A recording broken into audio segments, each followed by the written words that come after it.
Hello everyone, it's the storyteller here. I've prepared something slow, eerie, and sleep-friendly for you tonight. Don't forget to like and subscribe, and let me know in the comments. Are you drifting off already, or still wide awake?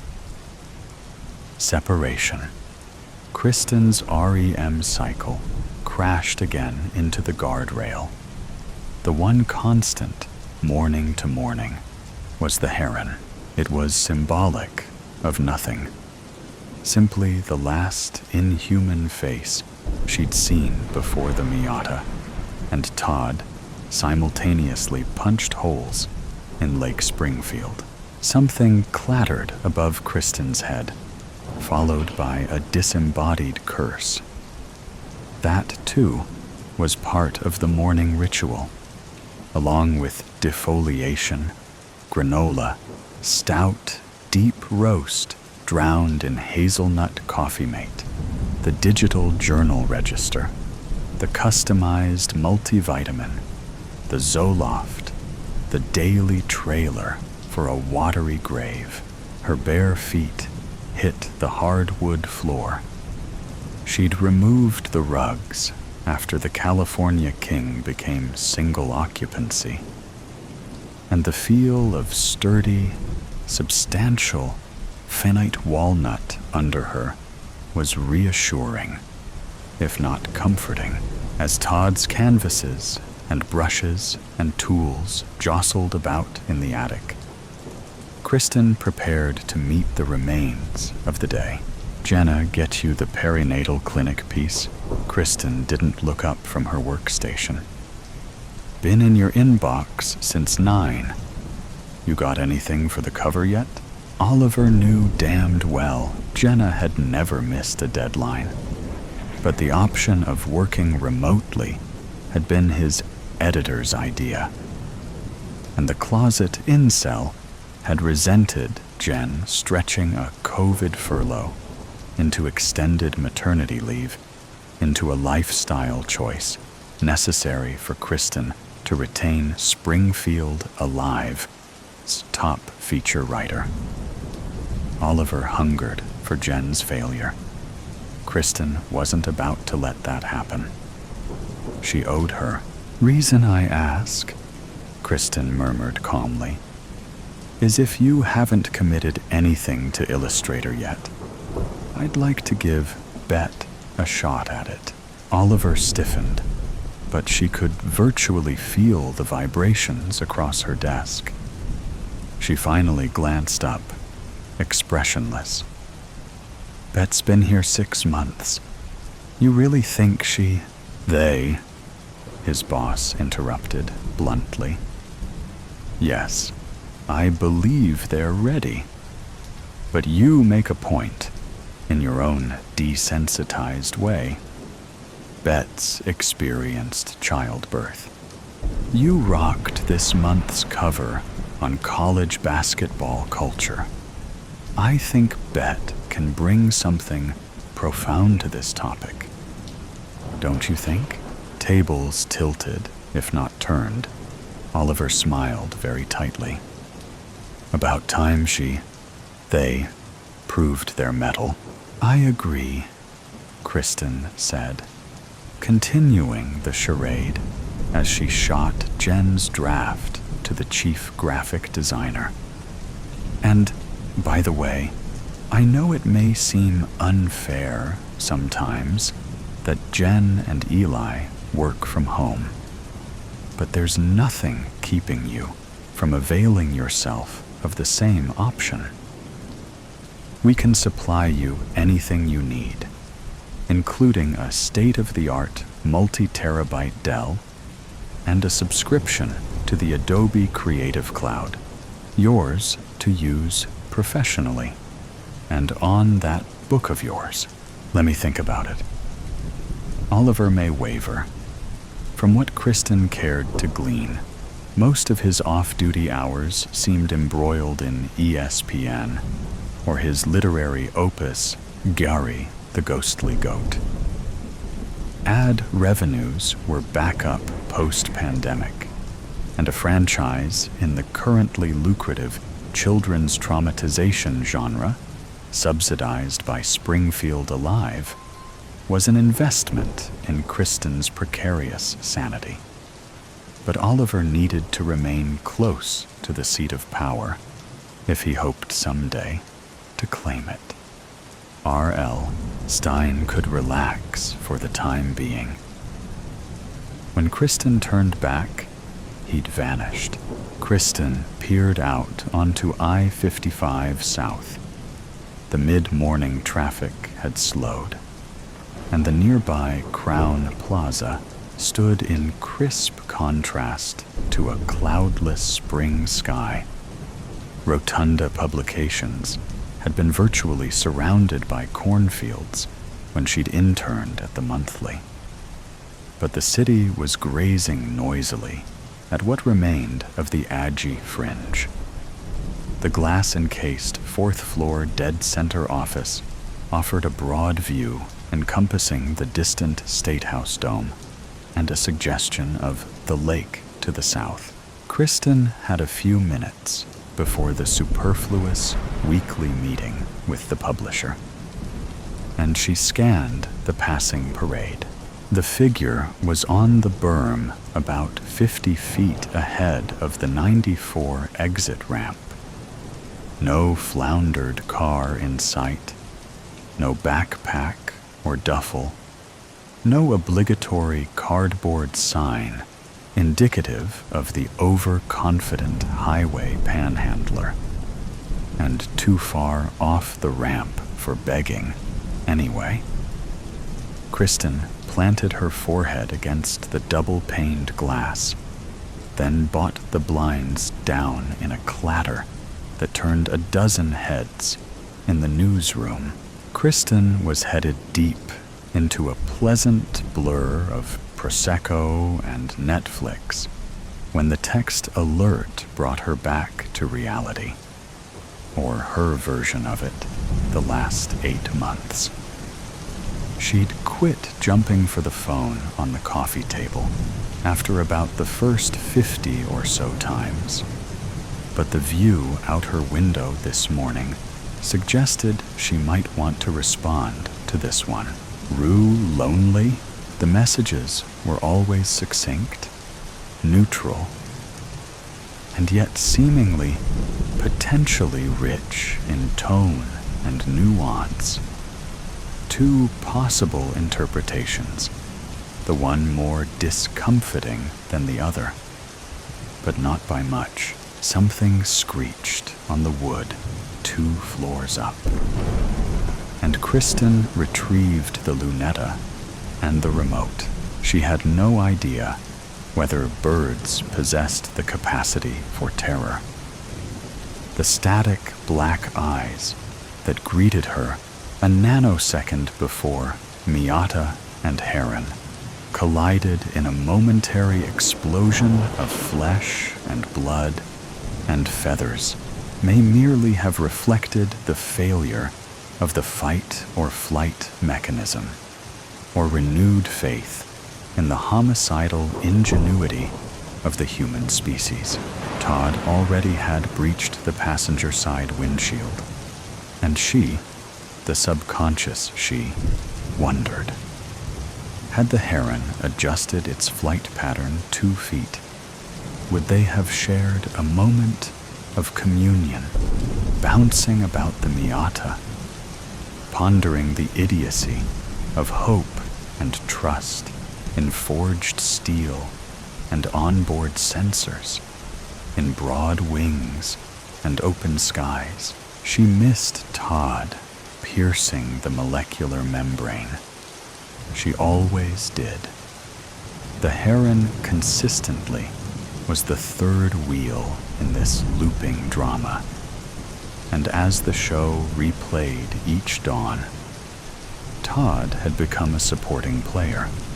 The Heron slammed into the tempered glass with an odd, muted, wooden impact, and Kristen's head popped from the pillow as the thumping continued above. "Sean wants you to call ASAP," Renee scolded mildly. Everything all right? Truck overturned on 55. We were stacked up for about a half hour. Renee began to clarify her inquiry, but her penetrating black eyes darted to the venti caramel macchiato in Kristen's fist. Kristen had decided a half hour of twisted metal and pebbled glass sitting on the 55 bridge merited a bonus dose of caffeine and sugar. See if Oliver got Bet everything they need for the June cover. As Kristen settled in, she noted Dr. Badgley had called back and weighed priorities. She placed her iPhone beside the cooling macchiato and punched the 3-digit extension for payroll. Yeah, sorry, Sean piped with positively no regret. You know we're trying to get everybody with the program on e-deposit, but I still haven't gotten what I need from... Look, I've got a meeting in about 5 minutes, Kristen said through her teeth. Can we pick this up this afternoon? Let me see what I got on the old calendar. Kristen gently cradled the handset, took a therapeutic sip, steeled herself, and recovered the smartphone. Ms. Blackwood. Dr. Badgley answered almost immediately, cool and genial. I understand you might want to talk. We hit the water almost simultaneously. We'd gotten separated, and then a bird hit the windshield. Big one, because the driver's airbag went off. Kind of a double-edged sword when you're about to turn into a submersible. Neither one of us knew what had happened to the other. We can get back to that, the therapist suggested. What you're describing had to have been horrifyingly traumatic in the moment. But I sense you've since gone through considerable re-examination and second-guessing, and maybe even moments of self-recrimination. What are you feeling right now? As Kristen crossed the clinic parking lot, the text alert sounded. She strode on as she thumbed the green icon, I see you. This time, the heron didn't appear until the crucial underwater finale. Some state cop told her after that Lake Springfield at some points was nearly 30 feet surface to sandy bottom. And as she came to with a flailing start, a broken white carcass floated past the ineffectual windshield, shedding feathers that receded toward the point of impact. In the murk, there was something angelic in the image, as sun and bridge shrank from view. Kristen awoke entirely on her own power, tangling sheets and flinging pillows and slipping onto the naked wood floor. She grappled for the mattress and climbed trembling to her feet. The sounds began as she reached for the knob. A seemingly urgent rustling. Wood on wood, steps on ancient planks. Kristen twisted the knob, fairly fell into the hallway. The home was once a farmhouse, and a master bath had not even merited a thought. But now, she heard the presence in the attic begin to descend, and Kristen stumbled and pinballed off the walls, closing the gap between bedroom and toilet. As she slammed the door with her shoulder blades, the footfalls dopplered off toward the stairwell. Renee pursed her lips at Kristen's tardy entrance, but the look on the editor's face preempted any bon mot or chiding she might have at the ready. This time, the invasive concern that might have set Kristen off opened her up. "I don't know that's a rule or anything," the AA drawled as Kristen finished the abridged and edited version, nudging the steaming world's best porfritter mug toward her. "Though I don't think I ever died in a dream, so don't go by me. Hold up. Let's see what the Google says. Here we go. Dying can signify transformation or the end of something. Watching someone die in your dream can feel frighteningly realistic, but it's usually figurative. You might dream about someone dying if you're making big life changes, like leaving a job or ending a long-term relationship, for instance. Dreaming about dying can also motivate you to make a change that you've been putting off. For example, maybe you've been thinking about going back to school or repairing a broken relationship. That shit. I think they nailed it, girl. Ever since, you've been walking around here like a zombie, and you haven't said word one about the thing, or especially about Todd. Don't want you going off on me or anything, but maybe that was your literal wake-up call. You've been putting off getting on, you ask me, which you didn't. So hey, the big man needs you upstairs. Kristen nodded numbly.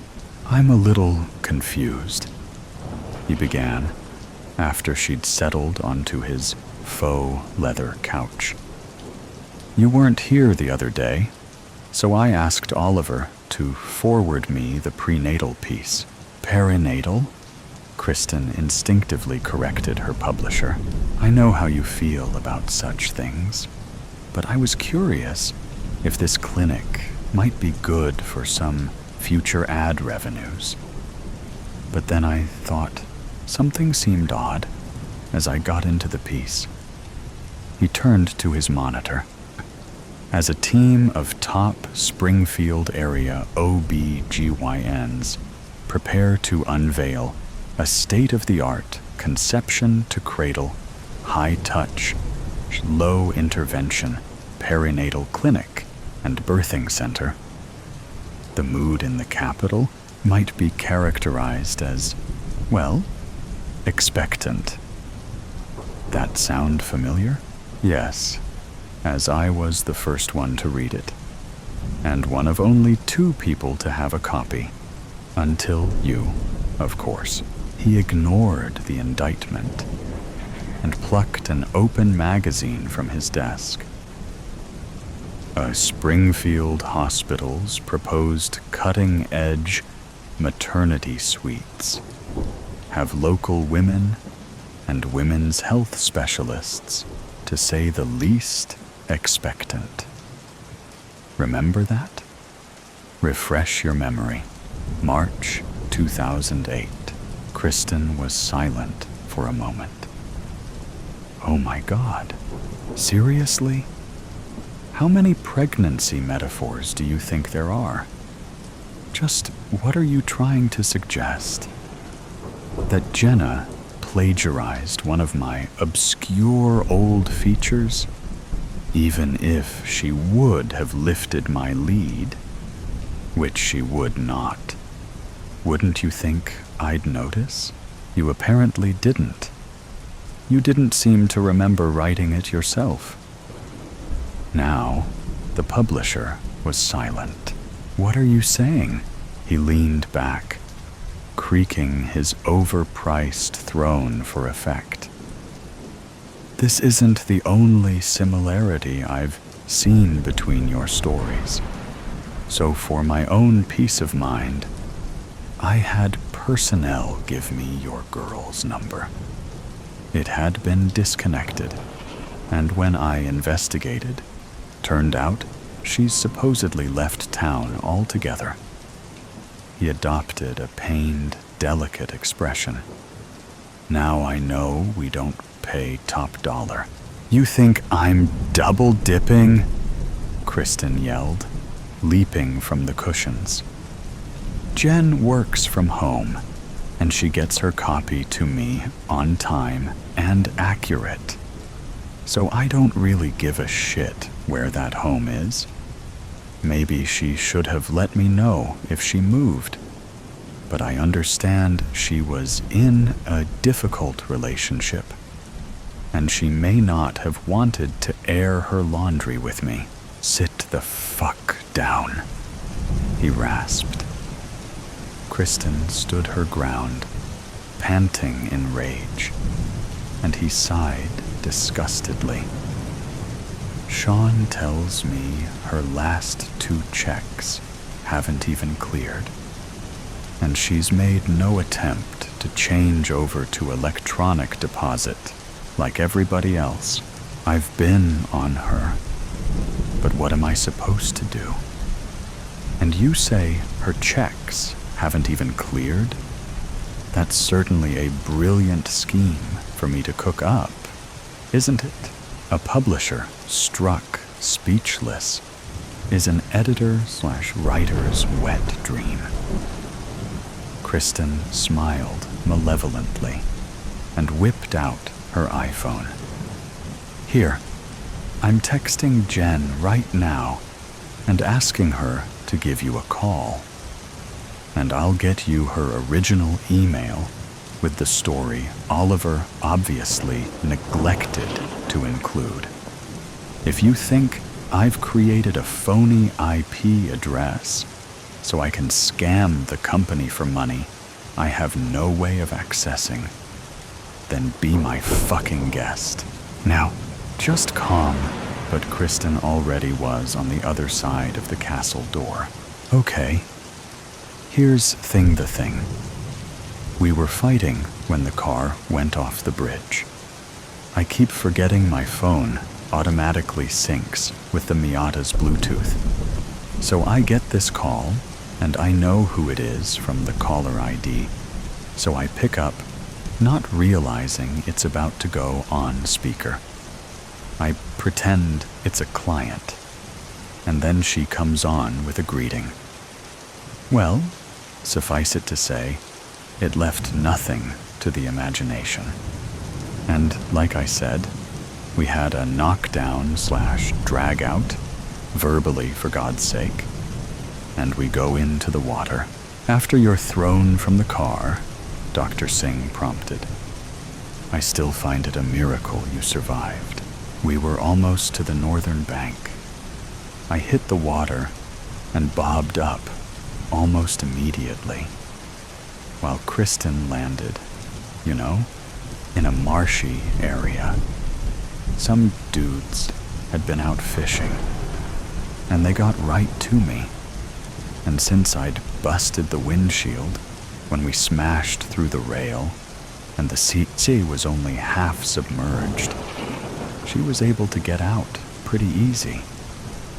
But yeah, miraculously, just a few scratches and some major trauma. Quite an experience to go through together. It can destroy or rebuild a relationship. We got some couples counseling. I promised to cut it off with Jen. That was her name.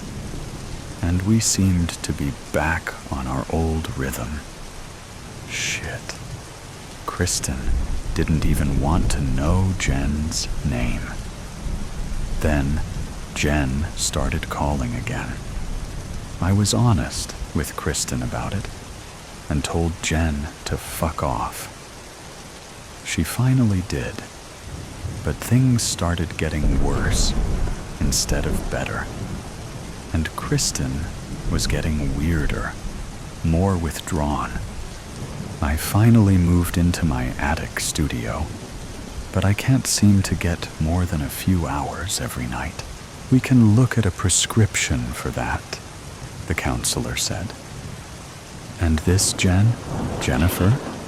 I had to change chiropractors, and she just, well, I guess you could say she's totally ghosted me. I had to get to a meeting with the printers, but I have to man up and tell you I'm just horribly, terribly sorry for what I suggested. Your Ms. Blackwood left me a voicemail. Nice girl. Young woman. And, well, I guess with your mentoring, it makes sense some of your style might have rubbed off. I'll leave your business to you, including however you want to deal with that rat prick, Oliver. Again, just horribly sorry. We'll talk tomorrow. So that was her boss, the detective said, tapping the stylus on Kristen's screen. We're trying to get in touch with him now. Wonder if she was suicidal? The partner murmured, leaning over the sill carefully, then yanking bank with a grimace. I mean, if she called in the tip on Blackwood, the detective shrugged as they moved outside under the tech's glare. 2 dead women. One looks like she's been in that pond 3-4 months. The other makes like a bird out her 4th floor window after making the anonymous call. And get a load of this text string. Thread, gimme, JB. You can't seriously. Never do that to you. K. Quit calling. JB. PLS. This is nuts. PLS. Come over. Talk this out. K. LV. Him alone. And then it cuts out for a few weeks. They must have talked it out. Or maybe did more than talking. You owe a me. You owe Emma. Credit. K. Where are you? You know. Credit. Credit. Credit. Credit. Rue lonely tonight. Rue lonely. Rue lonely. I see you. 'Cause that ain't some creepy stalker shit. Just go on. K. Kanowski knows. It's over. I have to tell. I come over, talk this out. Jesus, you may want his number. Look at the dates. Todd took the Lake Springfield Bridge and the 94 exit with excess care. After the humiliation of confessing his sins, the string of missed calls from the Sangamon sheriffs, and the maddeningly ambiguous news that Kristen was both a person of interest and the victim of some mishap at the office wouldn't quite coalesce. The ringtone nearly caused him to go off the frontage road. He stabbed at the wheel. The voice from the dashboard was young, female, distant, solicitous, and yet something else. Are you lonely? Feast. It's 2 a.m. Cassie's mournful dirge drifts up from the pantry. I lie in bed, staring at the moonlight through the open window, exhausted from the absence of sleep, pondering whether tonight is the night I start to set boundaries, feign ignorance to my daughter's call for attention, or go downstairs to take care of her needs, as I have done every night since she died. The illuminated hands of the clock read 2:30 a.m. by the time she falls silent.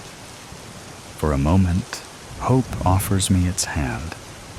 Has the torment finally ended? Is peace now mine? A drumbeat pounds in my ears. Nerves fire off insurgent tension, and 2:45 a.m. is the time I begin to believe she has quietened for the night. I close my eyes, breathe in, breathe out. Unfamiliar calm trickles in. At the point, sleep beckons.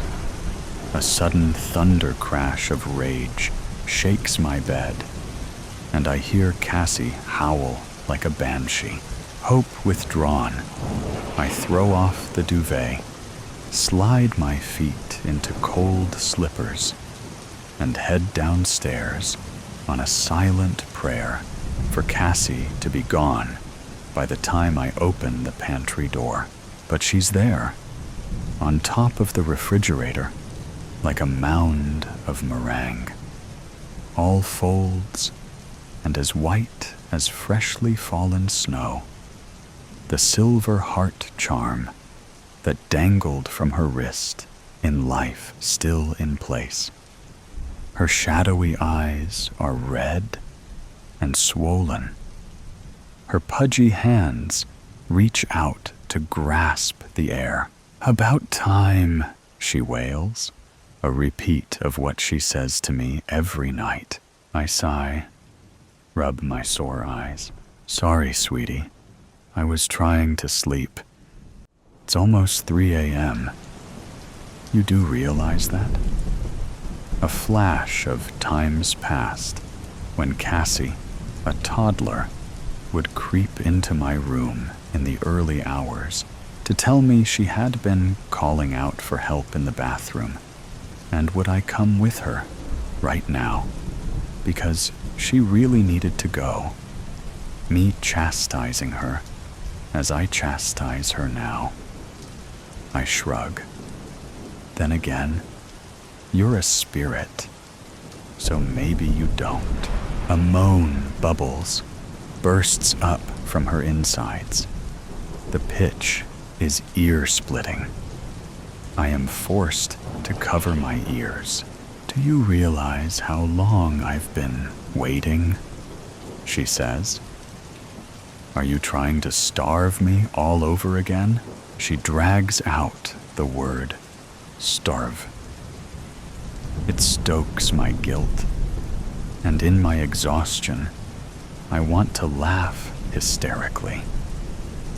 I open the fridge door, bury the sarcastic smile playing on my lips amidst the piles of food on the shelves.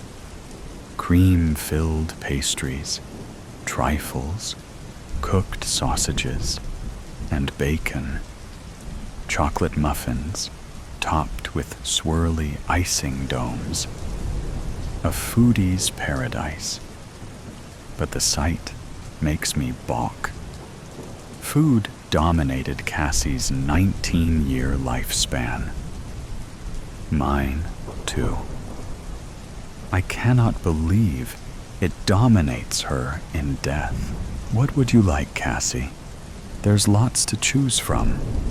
How about, before I can finish, her yelling bounces off the pantry walls. Anything. Just give me anything. I need to feed, and you're frittering away precious time asking me what I'd like. I take out the plate of sausages. In those first few weeks, she showed up. I took the time to place them in a bread roll, slather on ketchup and mustard to make it look appealing. I don't bother with the presentation now. Instead, I throw them into her open mouth as if I'm feeding a ravenous, feral dog. She doesn't chew. I'm not sure ghosts have the ability, but gulps them down in an instant. I see them slip through her transparent, organ-free form. It's like watching a medical scan in real time. They leave her as they went in, whole, unchewed, undigested, splatting to the floor. I follow with the cakes and trifles. Watch my spirit daughter gorge only to cry for more. I take the dustpan and brush, sweep up the mess, pour it back into her, and this is the cycle, pending her being satiated enough to cease her demands. Once the cycle stops and Cassie is soothed, I'll clean up, throw it all in the bin. It'll be far too mushy by then to save. Besides, it soon stinks the place out. Then I'll sit a while, talk to her about anything and nothing, until those shadowy eyes of hers close and she falls silent for the rest of the night. I share some blame for Cassie's current state and for how her life turned out. Weighing in at a hefty 13 pounds after a pregnancy sustained purely by chocolate bars, the only food my constantly nauseous stomach wouldn't eject, Cassie suckled the entire first night. Such was her voracious demands, until I was too sore for her to touch me. A bout of mastitis sealed the deal to move her onto bottle feeds. We'll see if she's meant to be this big, the health visitor said. You're only a small build, so maybe she'll slow down. Cassie did slow down, but I wasn't worried. Children grow at different paces. She possessed a healthy appetite, cleaning every morsel from her plate and more.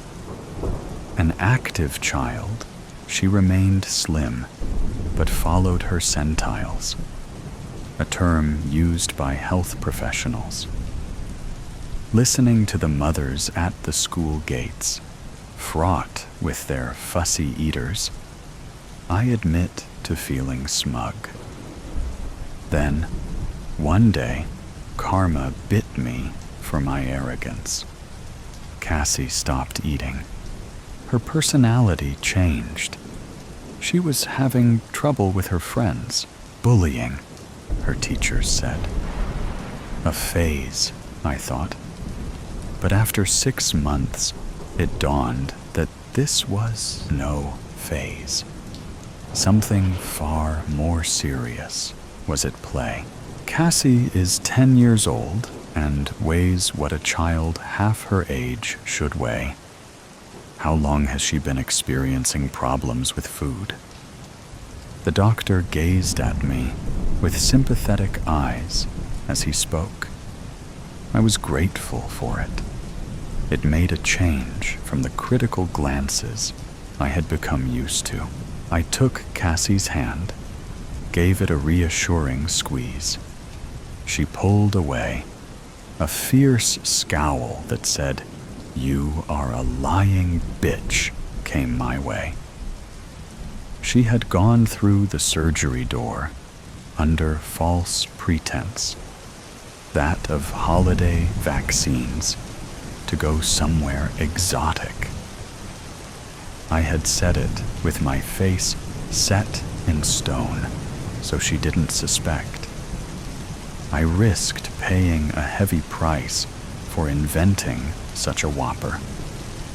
But by then, I'd have done and said anything if it meant getting Cassie help. Since summer, so 6 or 7 months maybe, I replied. She didn't like the way she looked in her swimsuit, said her thighs were too wobbly to be on show. I thought it would pass, only it hasn't. It's getting worse. I've been called to collect her from school several times because she's fainted. She gets breathless at the slightest exertion. Her bones jut out. She's pale and sleeps a lot. I'm really worried about her. I wanted to say I feared she'd die, but to say it could make it happen. So I kept it to myself. There's a risk of lifelong health problems if she doesn't start gaining weight. The doctor looked to Cassie. Do you understand what is happening here, Cassie? You are very thin, and it's not good for you. Cassie stared at the floor, her arms crossed over her chest. The doctor sighed. Let's see what help we can get for you, shall we? We left the surgery. A prescription for supplementary feeds, iron pills, and vitamins stuffed in my pocket. A referral to child psychiatry on its way. Cassie sulked all the way home, shut herself away for several days without uttering a word to me. When she did finally show, her rage had stepped up a notch. How dare you tell the doctor that I don't eat, Mum? She yelled. It is my business, not yours and not his. She stood in the middle of the kitchen, arms flailing, her tinny ribs visible beneath one of the close-fitting tops she insisted on wearing to display what she saw as a model figure. Cassie's glare cut me. I felt like the devil reincarnated. You need help, sweetie. I've tried to do this on my own, but I'm lost now.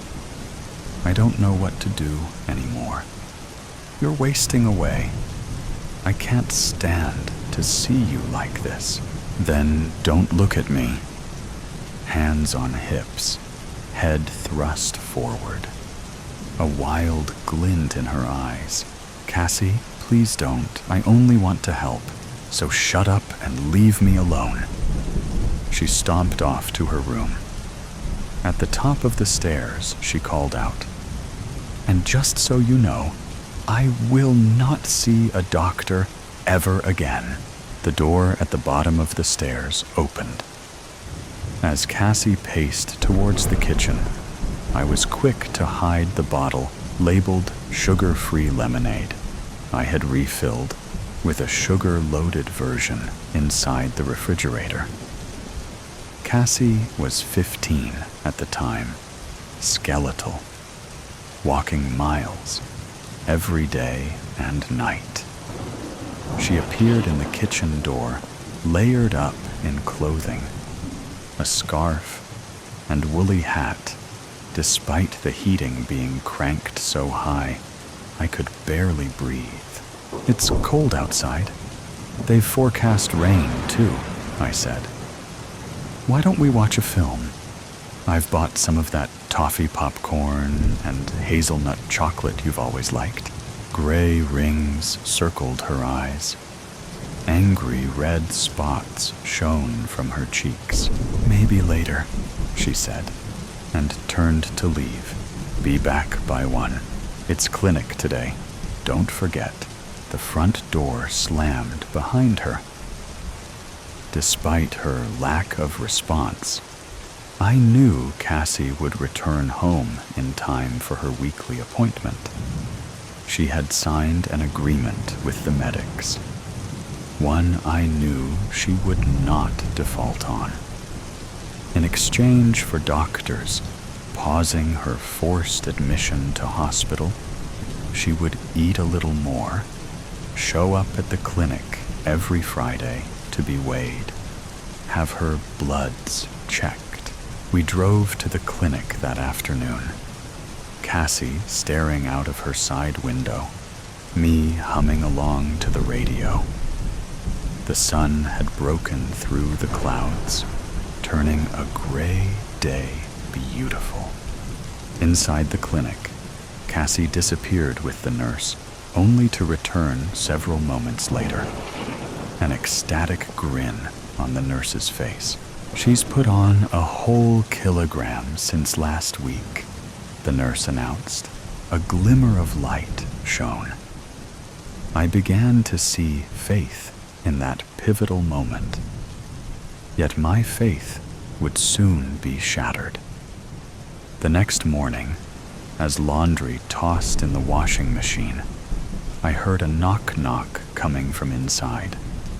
I found nothing obvious when I emptied the machine, but when checking through the clothing, I felt small, hard lumps in the hems of Cassie's trousers, in the lining of the jacket she had worn the day previous, childlike stitching on the inner side. I picked it open. Pebbles fell on the floor. You should have put her in the psychiatric hospital when you had the chance. They'd have sorted her out. They're the professionals, not you. Having chided me throughout this challenging time, my mother's unwanted advice didn't come as a surprise. Cassie doesn't want to be in hospital, Mum. And I couldn't bear to think of her being force-fed, and that's what would happen. It would be purgatory for her. I'm sure she'd do something drastic, so she dies either way. Choking back tears, my feet barely touched the floor as I left the house, car keys in hand. I sped off down the road, not knowing where I was headed. I didn't return home for another 3 months. I woke from the induced coma 3 weeks after the car accident. Extensive surgical repairs to my left leg, from thigh to ankle, meant weeks of rehab and learning to walk again. By the time I returned home, Cassie had a slight prominence to her tummy, a rounder face, but she seemed downbeat, soulless. There, you see? My mother proudly paraded a plumper Cassie before me. This is what happens when you set boundaries for your children and don't allow them to control you. I took Cassie's hands. You look amazing, sweetie. So pretty. We hugged. I felt the meat on her bones, the warmth of her. She forced a smile, although darkness sat in her eyes. For the remainder of my mother's stay, I watched Cassie shovel her grandmother's meals into her mouth, mindless, not seeming to taste or enjoy what was going in. She tried to throw it all back up again when I first arrived, didn't you, dear? But I put a stop to that too, my mother announced. Cassie nodded. She didn't look up, said nothing, kept on like a robot, loading her fork, filling her mouth, swallowing. I should have been happy she was eating. I wasn't. When I asked, neither Cassie nor my mother would elaborate on what went on between them during my absence. Cassie would shrug, remain tight-lipped. My mother would smile and say, "Proper parenting, dear." Only at Cassie's wake, 4 years later, did my mother offer her pious explanation. I broke her. That's what happened. I removed everything she liked. Her music, the TV, those awful childish coloring books you insisted on buying for her. I locked her inside the house so she couldn't exercise. I put a spoon to her mouth every damn meal until she caved and started to eat. No food, no reward. When she fought against me, I slapped her every minute of every day for the entire 3 months, never out of my sight. That's all it took to get Cassie back again. It's what you should have done, but no, you had to give in to her again. Now look where she is. She turned to look at Cassie's photograph on the mantel. Then she was gone. You didn't like me when I was thin. You don't like me now I'm fat, do you? Cassie asks. I sit opposite Cassie's ghost on a chair I've dragged from the dining room. I haven't yet cleaned up the food mess from the floor. I stare into the myriad colors and textures. I've always loved you, Cassie. I worried about you when you were too thin. It didn't mean I disliked you. The saucepan flying through the air, the bolognese within it spraying across the kitchen cabinets, plates smashed against the floor tiles in my desperation to see her eat. Never have I revealed this to Cassie, but these were the times I disliked her the most. I used to think you were a useless mother. Misery and wrath cross Cassie's face like a hologram changes when it is turned. Do you still think that? I ask. You didn't understand me. You were afraid to. Cassie's eyes meet mine. I see the depth of her melancholy. An infinite, darkened pool. She is distant, forever out of reach, as she always was. Yet I failed to see it, failed to see why. A lump comes to my throat. I cannot swallow it down. I grab the dustpan and brush to clear away the debris from the floor. Next comes the mop, swishing back and forth until the dirty patch shines. Throughout, Cassie is silent, watching me work. Eventually, she breaks the peace. Do you miss me? I lean on the mop handle. I miss you dreadfully, Cassie. I just wish our time together had been different, happier, less of a fight, squeezing out the water from the mop. I wonder why Cassie's ghost did not return with the appearance she bore when she died. Emaciated, barely there. Was her ghostly bulk meant to taunt me? As if she reads my mind, she says, "You were only happy when I ate, when I was bigger." So she comes here looking like this because she thinks it's how I prefer to see her. I drop my head to hide the brimming tears. It doesn't make me happy to see you like this, to see you so sad. Not back then, and certainly not now. The tremble in my bones reverberates in my voice. Cassie judders. Her mountainous bulk ripples. Her face crumples as the wailing kicks in. The mop drops from my hand, and I move to take her in my arms, stopping in my tracks when I realize I cannot touch her, cannot feel her. It's okay, sweetie. You don't have to do this. Believe me, I'd rather you rest. Her crying fades out like the end of a song. She becomes still. You don't wish to see me again? Her question is but a whisper. I would give anything to see you again, but not like this, and not if it causes you pain. For the first time since she started showing up here, I see her spirit smile. 5 a.m. The night after, and the dusky sky is littered with glistening dots. A chill seeps in through the open window.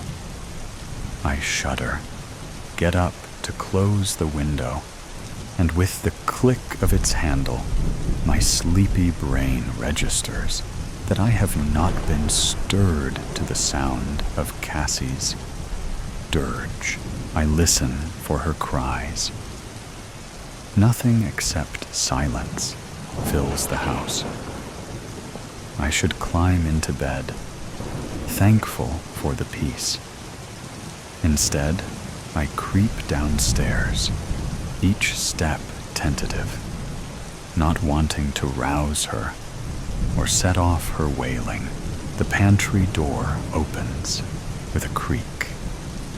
I step inside. Cassie is gone, but for her heart charm bracelet lying on the top of the refrigerator. I pick up the bracelet, place it around my wrist, feel her presence against my skin. It tells me she will not return here, that her haunting is done.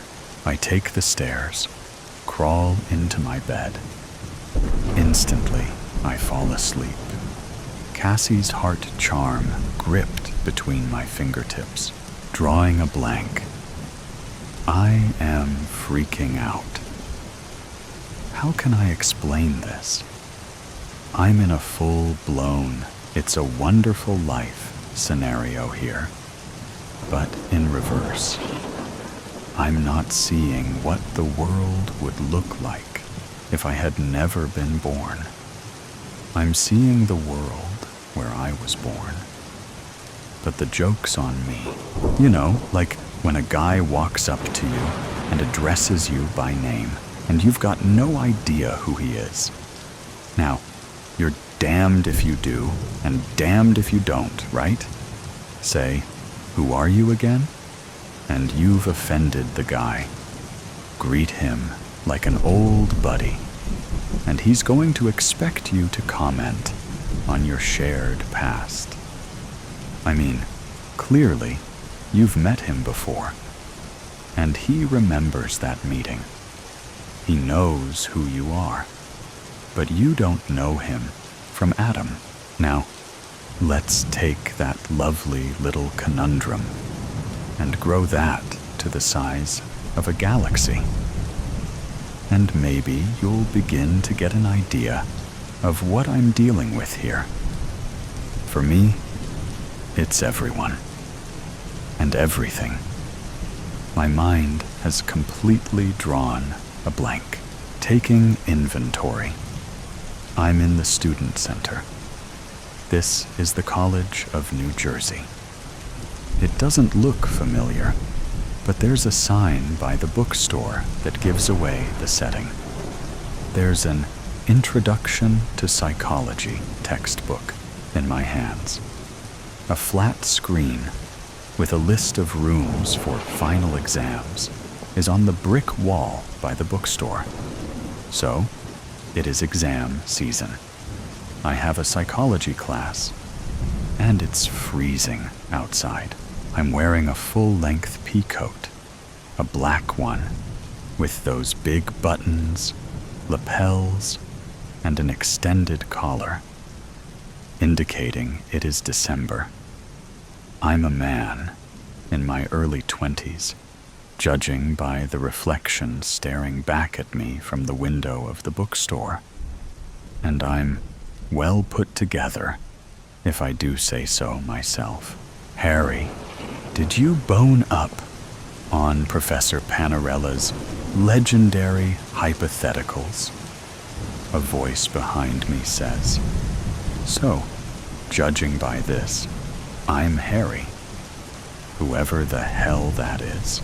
Turning, I see a prim, bleary-eyed blonde with blue eyes, bangs, and a sorority sweatshirt, clutching a large metal coffee travel tumbler to her chest.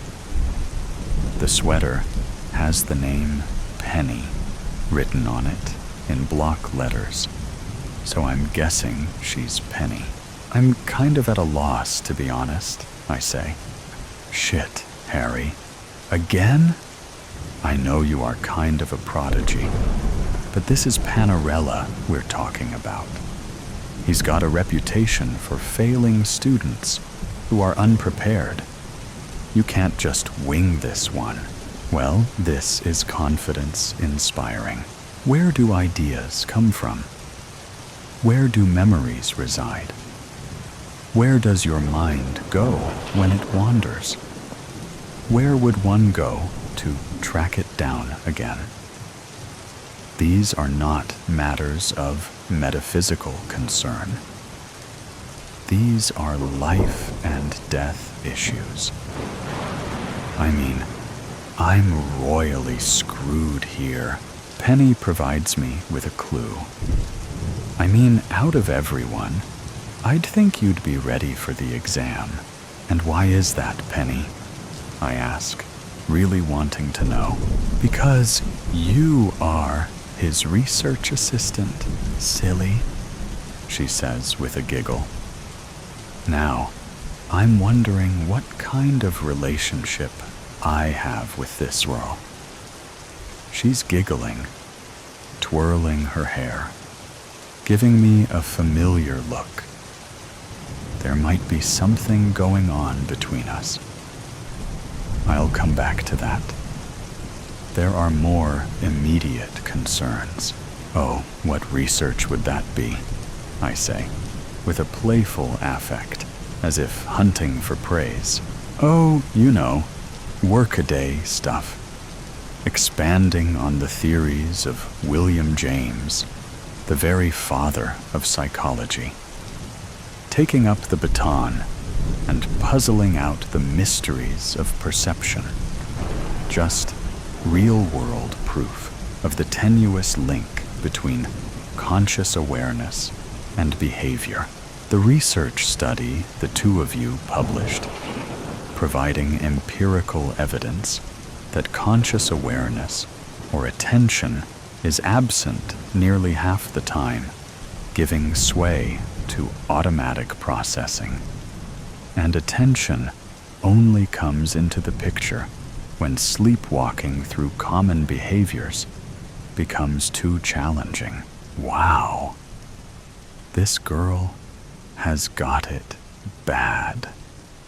She has, like, a dossier of my accomplishments. Huh? I say, for lack of a more appropriate grunt to express the tangled ball of emotions that her little speech has brought to the surface. But she has me thinking, by her math, I'm literally the most consciously aware person on the planet, since automatic processing isn't going to do shit for you if you don't even know who you are. I attempt to draw her out with aplomb, asking, which study was that again? The driving study, where you guys put sensors on people's heads while driving, and determined that their attention was completely absent, gone, their minds wandering, only being called back when something unexpected happened on the road that required their full attention. Zobin, you're saying that attention is a spectrum, that our minds are here and there, wandering off in space, then returning only when needed? I ask. Well, that was your thesis, she said, chewing on a Bic pen. You feeling okay, Harry? She asks. Not remotely, I say. Can we sit down? Sure, honey. We've got a few hours before the exam, and Penny leads me into the Rathskeller, where I immediately order a beer. Budweiser? Big Mike asks. I call him that because it is on the name tag, not because I remember. Sure, I say, assuming he knows what I drink. Are you sure it's a good idea to drink right now? You've got an exam, Penny says. Under normal circumstances, I'd say no. But I need something. I don't feel well, I say. You look pale, she says. Your lips are blue, Harry. I hear an echo. Your lips are blue, Harry. Blue, Harry. Blue, Harry. I see her, bright blue. Yes, floating away from me. Her head inflating like a balloon. And this is when shit starts to get weird. The blood pounds in my ears. Breathe. My vision recedes, leaving me peering out at her through occluded fisheye lenses. The acidic cringe of bile rises in my throat. Just breathe. A cold sweat drenches my forehead. Deep breaths now, Harry. My shoulders writhe with spasms, and the back of my head burns like it is resting on a literal furnace. The shimmer of the sensation running along the temples to the front of my head. And somewhere inside, I know that I can't stop it. I have to let this play out. It is that feeling when something bad is happening, where you try to go somewhere else, distance yourself from it, float away, but you can't stop it. And then the fun begins. The rushing dizziness, like the feeling of sucking down helium. The whomp, whomp, whomp of the electricity sputtering out. The weakness of my arms dangling like weightless feathers by my sides. Somehow, I know that this is a conditioned physiological response. I know that everything is okay, but I don't believe it for a second. I dive into a pool of cold water. Tendrils of icy cold envelope my raw skin, as if the clothes have been cut off of me, leaving me naked, every nerve singing. The rush of movement, though still perched on the stool. The loss of place and time. Remember to breathe. Feels like hands are firmly pressing down on my neck, choking out my life's breath.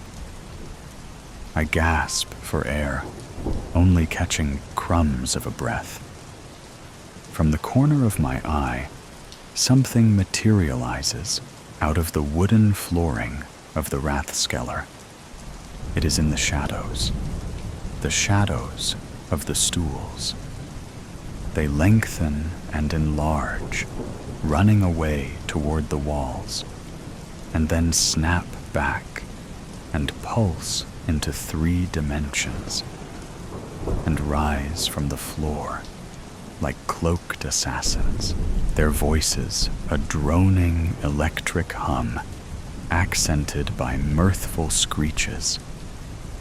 3 of them converge on me, slowly shuddering forth from the dust and jastin of the bar, shadows trailing behind their morbid forms like capes, malintentioned intruders from the realm of demons. Only I can see them. They are coming only for me. They are coming. They are coming quickly, almost upon me. I stumble backward, tipping over the stool, straddle my feet to break my fall, and crash to my backside. A violent flurry of sobs and wailing. My hands flail in front of me to keep them away, as I kick my feet, one at a time, kicking myself back to the wall. I tuck in my knees and grip them in a desperate hug, screaming in terror as I wait for them to get me, which they do. It all goes black. Harry, Harry, Harry, someone says. Slap. Ow, slap. Whoa, I shake my eyes open. It's a man, slapping me in the face. He's got a stubbly beard growing in, a round face with a protruding muzzle like a bear. I'd say he's either Italian or Polish. It's me, Professor Panarella. Are you back with us? He asks. How long was I out? I ask. About 15 minutes, he says, and I see Penny standing behind him, arms crossed, tapping a foot, looking very worried about me. Professor, there's a problem. I can't remember anything. Exactly. How'd you know? Penny told me, but it makes perfect sense. What? Why is that? Just lay back. Don't move. We've got to get you to the hospital. Hospital. Hospital. Ha! Spit all. The world whomps and pulses, and my eyes close. And then I am back, sitting up in the hospital bed. Panarella is there. Penny is there, asleep in a chair, with her legs up on a table. The white curtain is drawn back. The hospital bed is perched up so that I am looking forward in a seated position. Panarella approaches me with a syringe and injects it into my arm. I put up my other hand to protest, but I am so drained of energy. I just go with it. This is what you get for playing God, Harry, he says. Who do you think you are, goddamn Jonas Salk? Panarella asks. Wait, are you saying that I did this to myself? I ask. Relevance, impartiality, welfare, and consent. Ethical canons of the research scientist. Remember those? He asks. Oddly, I think I do, I say. But I haven't the faintest idea why. Do no harm. Ever heard of that? Least of all to yourself. My God, Harry, what the fuck have you done this time? I was kind of hoping you would tell me. Jesus, Harry.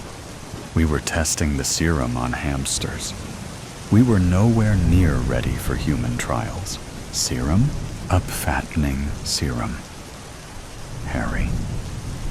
A bridge to oblivion. The zombie anesthetic. A drug to separate awareness from perception. It was a breakthrough. But who knows what goes on in the mind of a hamster? It barely has a sense of self. Its whole life is almost entirely automatic processing. Whoa, Doc. Slow down. Help me out with this. Give me one of your famous hypotheticals, like Penny was telling me about. Okay. How do I explain this? You. What you call you is really a composite, a relationship, a master-servant relationship, like a dog and its master. The dog is your awareness, and what you call you, your perception, your selfhood, your experience of being You is like the master. The thinking awareness, the automatic processing, is like the dog. I'm not sure I'm following you, Professor. I'm not talking to you right now. You are gone. All that is left is your awareness. The dog waiting at the door for its master to return. That's why you can't remember anything. Because you aren't here. We don't know where you have gone or how to get you back. Then where am I ask. I have no fucking idea, Harry. We've only just started these experiments. But you decided to use yourself as a human guinea pig.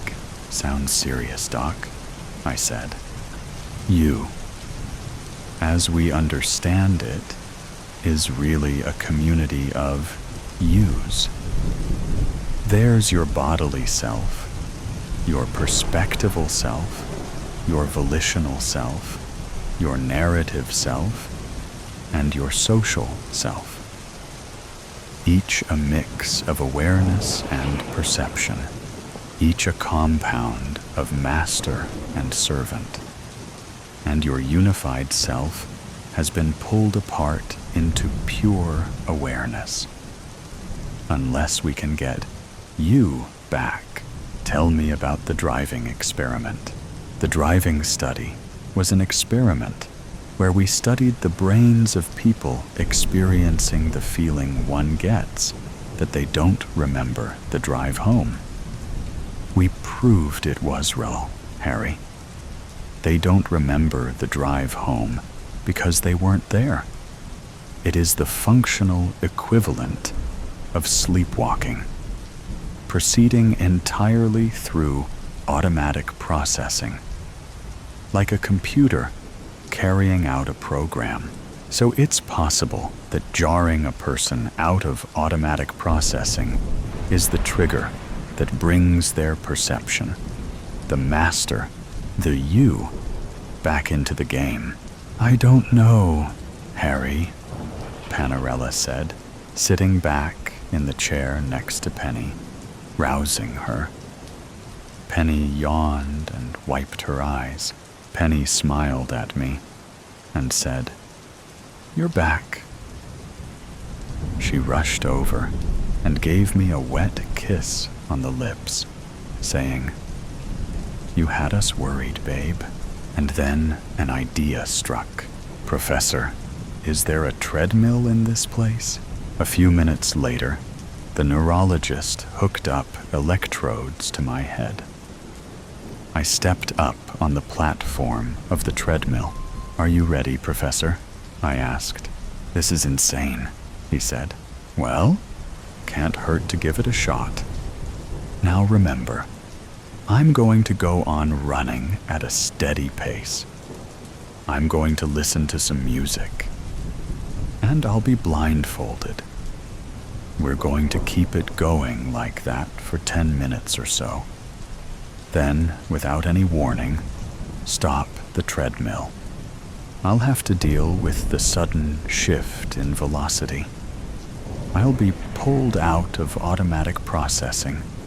I'll have to come home, and the treadmill starts whirring. My sneakers are connecting to the mat of the treadmill, clicking along, a somnambulant, reflexive cadence, a steady drumming. The music in the headphones is at 150 BPM. I breathe rhythmically. I focus on my stride, the autonomous swinging of my arms, the automatic recoil of my hamstrings, the feeling of flying laterally. My mind wanders. Will I like my life with Penny? Will I be happy with the results of my research position with Panarella? Do I like myself? Why did I take the fattening serum? Was it a mistake? Was it on purpose? Was there some reason I wanted to free my consciousness from my present awareness? Had I discovered something about existence that terrified me?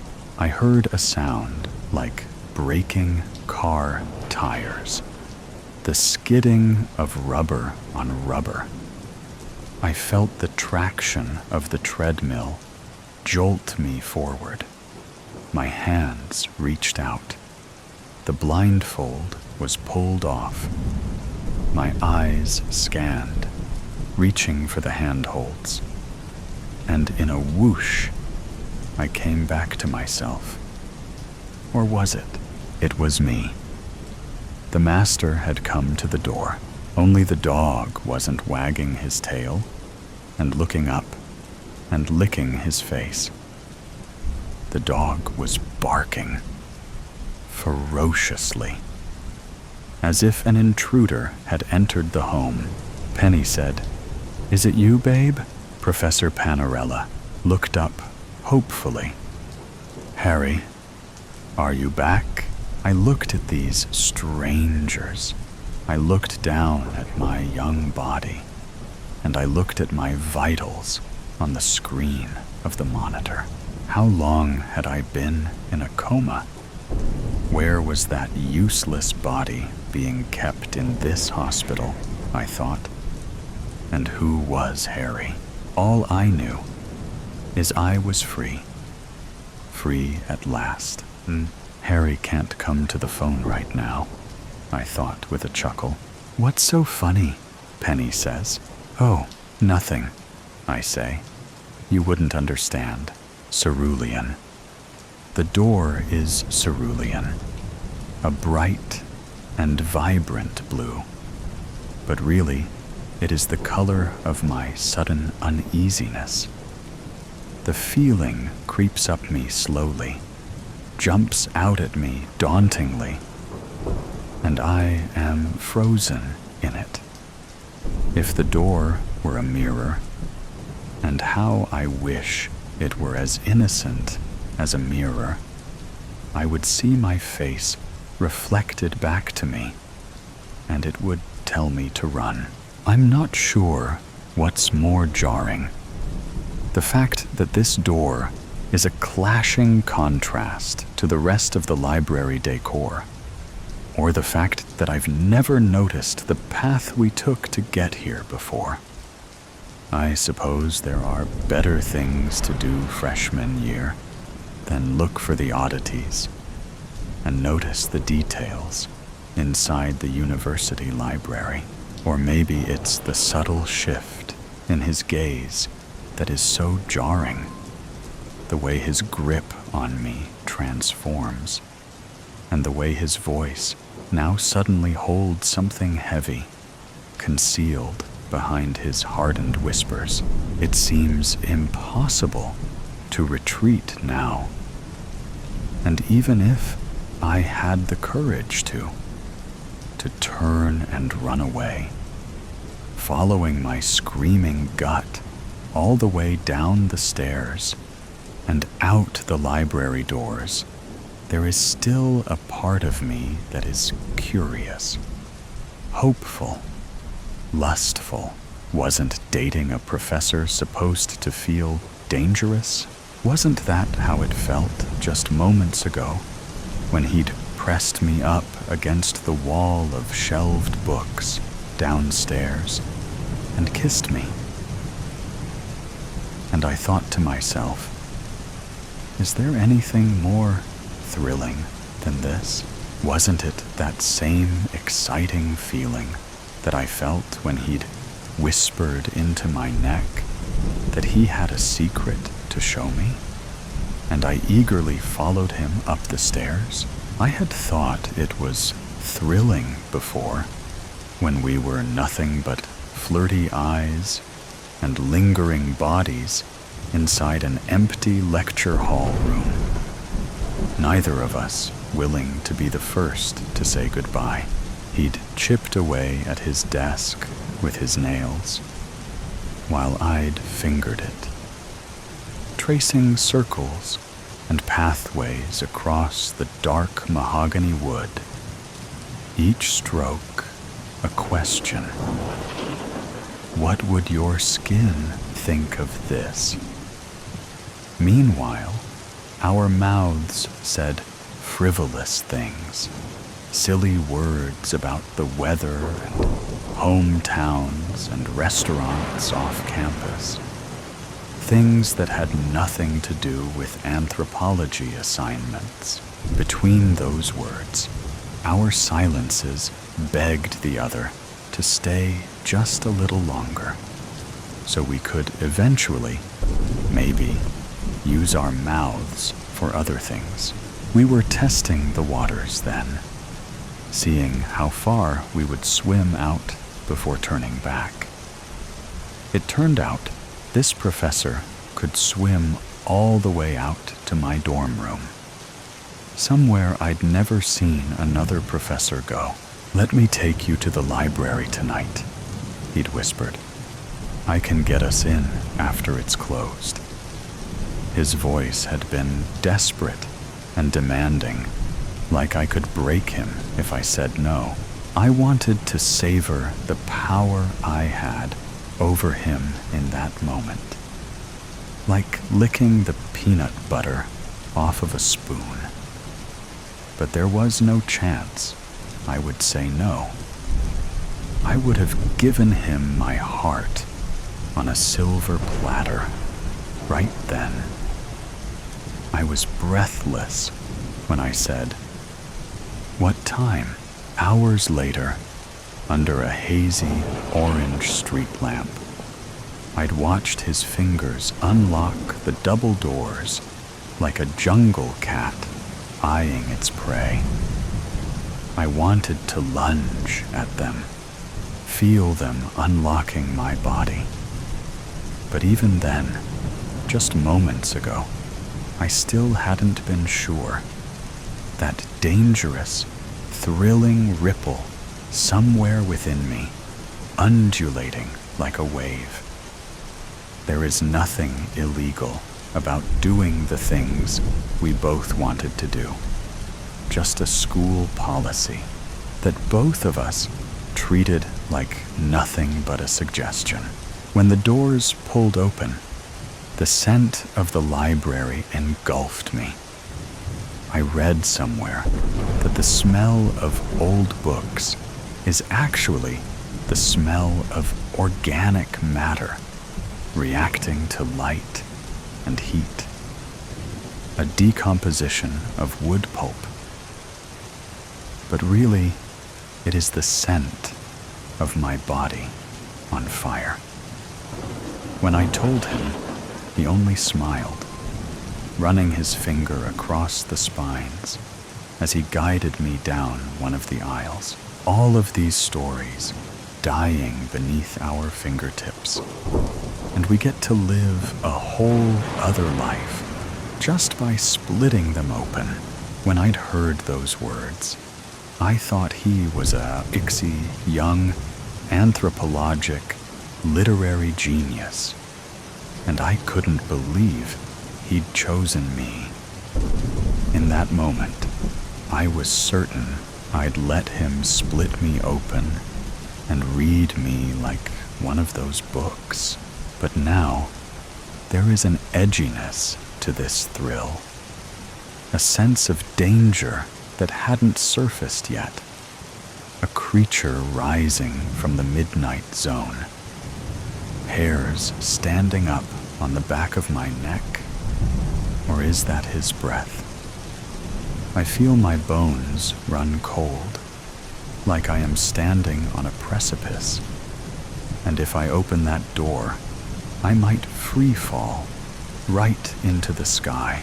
I've never showed anyone this before, he lies, but I barely register his words, my mind lost in a tumbleweed of disregarded warnings from my mother, from friends, from school advisories, the university campus newspaper. 3 freshman girls still missing. He wraps his arms around my waist, like we are comfortable lovers now.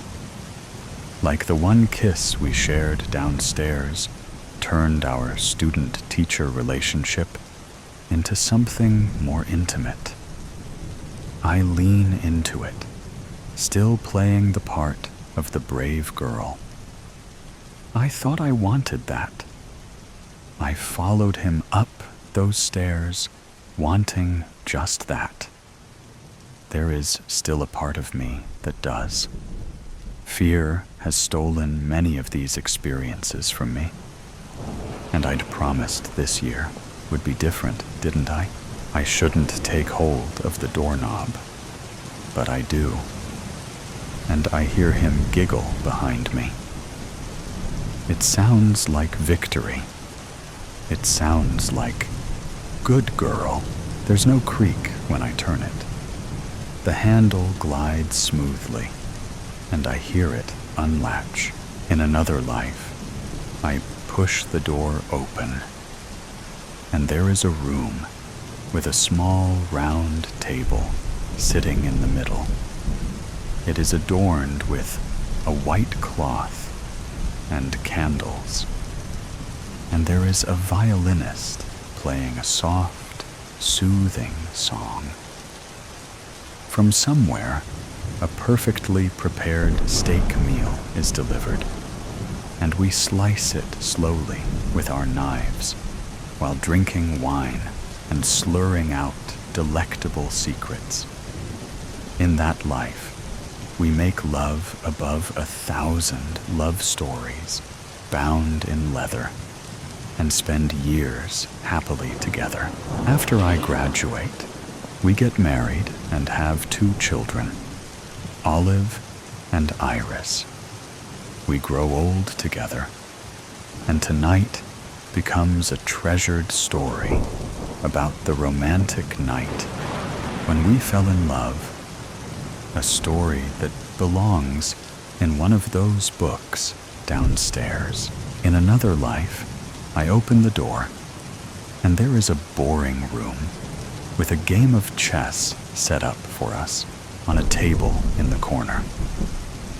We play a few rounds, him winning twice before he finally lets me win once.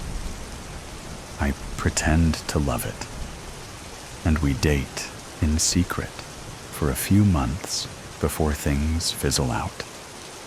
Maybe there's a dramatic ending, and I spend a summer lovesick and cursing his name, knowing I'll never forget the year I dated my college professor. In another life, I let the door handle go and sprint down the stairs, running faster than I ever have all the way back to my dorm room. I tell my roommate all about it and wonder if I let my fear make a fool out of myself again. In this life, I push the door open, and there is a room that has no table, no white cloth, and no chessboard. There is a room with 4 walls, ones I wish had mirrors on them so I could see my reflection. The realization settling in my eyes would tell me there's a shark in the water, to swim fast, even though I know it's too late. They would tell me the truth, that I might never see the color cerulean again. 308 years later. Just listen. Don't talk. You need time to wake up, for your eyesight to return. Everything will be a little hazy, and you might not remember how you got here, but you need to focus on my voice. My name is Dr. Yadav. I tried to lean forward, but my body felt as if it weighed 100 tons. I barely moved an inch before I slumped back into the bed. This is going to be a lot to hear at once, but it's important that you know these things right away. In 2043, your body was suspended in an experimental bioamber, freezing your body until woken. You participated in this trial because you had been diagnosed with Creutzfeldt-Jakob disease and given 6 months to live. At the time of your diagnosis, researchers estimated that they were less than 30 years from finalizing a cure. How long? I coughed, a thin film of bioamber, tasting like burnt paracetamol, covering every receptor inside my mouth, nose, and throat. You can talk. That's excellent. Much quicker than the others. Excellent. Superb, he said, pausing to make a note. Well, I don't mean to use too much of an old cliché, but there's bad news and there's good news. The good news is a cure has been found, and it was administered before you woke up. Congratulations. You're free of Creutzfeldt-Jakob disease. The bad news is that it didn't come as quickly as researchers had expected. Tell me, I sputtered. My eyelids flickered as I tried to force them open. The agreement that you signed stipulated that you were only to be woken up after a cure had been found. The year is now 2351. You didn't know that it would take 308 years when you signed that document. And for that, I am truly sorry. There should have been a clause in the agreement that prevented this scenario from coming to fruition. There was much debate within the scientific community as to whether or not you should be woken up. And I hope that you feel we made the right choice. Mr. Jones, welcome to the 24th century. This isn't funny, I snapped, but I already knew that he was telling the truth. I could feel it in the tone of his voice, the way the air felt as I breathed it in. The unfamiliar ambient noise trickling into the room. But I couldn't admit it. Not yet. Did Angela put you up to this? What the hell is going on? Said the doctor, tapping away at a device. After a short pause, he told me that it appears your sister was buried in July 2089. I'm so sorry for your loss. Once you've fully recovered, we can take you to where she was buried, if you'd like. My vision was returning, each second bringing a small increase in light. I could now make out the silhouette of the doctor, his sympathetic stance over my bed. Really? This was all I could say. What else could I say to him? I already believed him. It was starting to come back to me in pieces. Angela, the disease, hospital. I can remember her face screwed up like a pillow, crying and asking me if I was sure. I told her I'd be back before she knew it. I'm afraid so. As far as we can tell, you have no living family beyond distant cousins. I can imagine that this must be a lonely experience for you. But believe me when I say that we're all here for you. I tried to swing my legs off of the side of the bed, but could only muster a twitch. Mr. Jones, it may be some time until you're back on your feet again. You'll need a few days to adjust, he said, watching my face as I winced at my immobile legs. The man's voice was kind. He really wanted the best for me, I felt. You're going to need some rest. You're suffering from what we can only describe as severe jet lag. Your body clock was expecting it to be 3 centuries ago when you woke up. Is that how jet lag works? We don't know. Nobody has been in amber for nearly as long as you, and it's been decades since anyone has been woken up. We won't know what the effects on your body have been yet, but we'll keep a close eye on it. When he returned the next day, after I'd slept for what felt like weeks, his tone had begun to shift. It was almost imperceptible, but I could feel the change innately. Good morning, Mr. Jones. How are we feeling this morning? Good. I nodded. I'm starving, though. I feel like I haven't eaten in centuries. Do you have anything? Dr. Yadav smiled, pointing toward the tubes that connected my forearm to a machine next to the bed. I inspected it closely, only now aware of my vision having completely returned. All the nutrients that you'll be needing for now, he said. I sat up in the bed, feeling a world better than the day before, but still weak and unable to completely support my body weight. So, Doc, what's the world like out there? What's changed? Don't tell me. Flying cars, right? The doctor exhaled, looking up, shaking his head. Imagine trying to explain the world as you knew it to someone from 1743. Almost impossible, isn't it? Telephones, the internet, airplanes.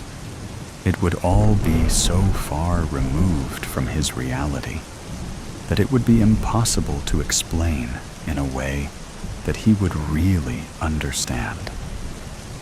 His lack of understanding might even lead him to believe that people from your time live in a hellish place. I paused and reflected. Could it really be that different? I looked around. The one small window on the other side of the room was frosted, the bed like any other I'd seen, and the rest of the room almost entirely featureless. You're wondering if it's really that different, huh? He said. The room has been specifically designed to not overwhelm you. A lot of preparation has gone into waking you. We've been waiting for this for a long time. We just don't know what to expect. So we're taking things slowly. I hope you understand. I'll be fine, Doc, honestly. I'm actually quite excited to go out and see the world, see what's come of it. And by the way, where am I? Chicago. The city of your birth, I'm told. It only seemed right that you were moved to this facility before we woke you. But you're not ready to head outside just yet. There's a lot of things that we'd need to explain to you before you went out there. Otherwise, it might all too overwhelming. I mean, just us telling you about the world is going to be overwhelming. But to see it, to see what's out there, It'll take some adjusting, that's for sure. I'm sure I can handle it, but I'll take your word for it. When will I be better? Back on my feet? Only a day or two. As I said, what's happening to you isn't something that's ever really happened before, so there's still a few unknowns. Good. So, what next? A tenseness seemed to creep onto the doctor's shoulders, and with a twitch in his eye, he began to shift his weight from one foot to the other, as if suddenly disassociating and leaving the room entirely. Doc? Oh, yes, he snapped out of his daze. We'll need to run some tests. You're a man from the past. There's a lot we can learn about you. But it'll all be fine. Really, it will be. When he had told me that I had woken into a world 308 years beyond my own, his tone of voice told me that he was telling the truth. His tone of voice was now telling me that he was lying, and I was right. That night, whilst I was half asleep, 3 new doctors came in. Is he awake? One of them whispered to another. They tapped away at their pads, prompting a hiss from the machine beside me, which was the last thing that I heard before waking up in a new room, blinded by lights. I was naked, lying flat on a slab, my wrists and ankles inexplicably bound to its corners, my head turned from side to side to look, but there were no straps holding me in place. As if by magic, I was restrained. I looked down towards my ankles to find that my abdomen had been opened like a fruit or a pair of double doors, my skin attached on the sides of my body, but resting like blankets beside me.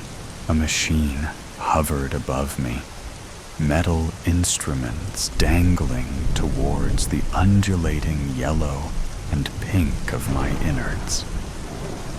Immediately, I screamed, and the machine spun towards me before I passed out again. I awoke back in my bed, slowly at first, before shifting into a panicked scramble up the bed. I lifted my shirt quickly, but found nothing. No evidence of surgery. Panting, I began to realize that it was simply a dream. There was no other explanation. An awful dream, so vivid, so frightening, that if I hadn't had woken, I would have never known not to be reality. The doctor came in. Mr. Jones, how are you feeling? You're looking a little sweaty. I'll get the heat turned down. He tapped away at his device. Just a bad dream. I'm fine. I guess I'm just adjusting to being awake after all this time. Yes, when we're treading new biological waters, we're bound to discover new effects on the human body and mind. That's why it's important for you to stay here, under observation for the time being. But listen, that's not why I'm here, he said, walking to the window, picking up a seat under it, and bringing it back to place beside the bed. Sitting down, taking on a somber expression, he explained, "There is a legal responsibility as your doctor to fully inform you of your options, all of them. Since you're not from this time, you won't know that euthanasia is a common practice now. We don't force anyone to choose between life or a brutal, self-inflicted death. You should know that being a patient of ours, this is something we can provide to you for free. It's designed to be quite pleasant. I just want you to know that this option will always be available. Thanks, Doc, I chuckled. Good to know, he nodded, tapped at his device again. Catching me completely off guard, I was now falling asleep again. In the first few moments, I wondered if I had miscommunicated. Perhaps this was euthanasia. Was I dying? Was I being sedated? I should have been clearer. I tried to protest, but only managed a small murmur before slipping under. When I awoke, I was back on that terrible slab, held captive again under the piercing lights of the operating table. I looked down to find that, whilst my abdomen was intact, there was something wrong with my leg. I couldn't put my finger on it at first, but it didn't look or feel as it should. I looked across to find that cruel machine again. This time it was facing away from me, inspecting something. I squinted, trying to shut out the operating lights and focus.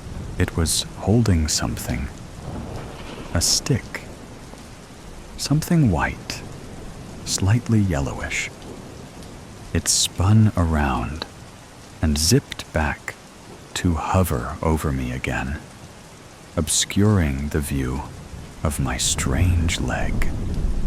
It moved in such an impossible way, as if completely weightless, like a ghost. Just then, a piercing, white, hot pain shot up my leg.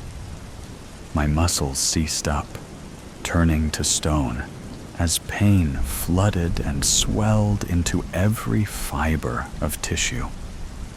Through the pain, I moved my head to get a better look. Two of its arachnid appendages were sliding my shin bone back into my body through a small opening below my knee. I cried out, wailed even, before fainting. The machine didn't even need to sedate me.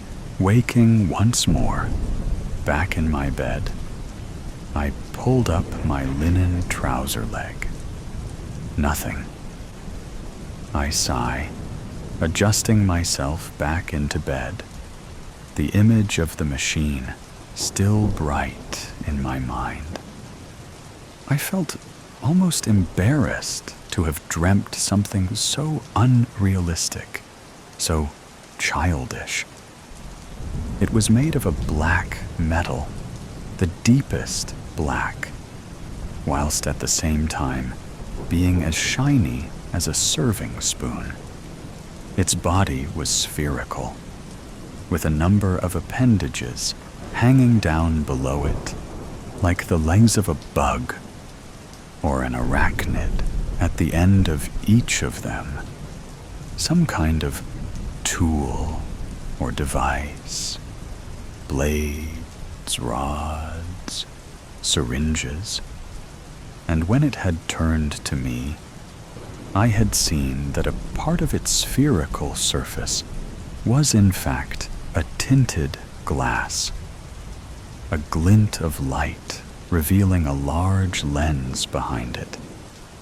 And the strangest thing, it glided around so quickly without making even the slightest sound. It was completely silent. I suppose my imagination couldn't stretch as far as imagining a sound for it. After a short while, An orderly entered the room. "From the doctor," he said, as he handed me one of their devices. It was square, about half the size of a piece of paper, and was transparent, but only from the side with the interface. On the screen was a short paragraph about euthanasia, with 2 options below it: accept, decline. I pressed decline and felt the sensation of pressing a physical button suspended in 3 dimensions inside the device. The orderly, having waited patiently, took the device and turned to leave. As he was making his exit, he hesitated, pausing in his stride for a minute and beginning to turn before recommitting to his path. "Everything okay?" I asked. He paused again, taking his time to think before he turned.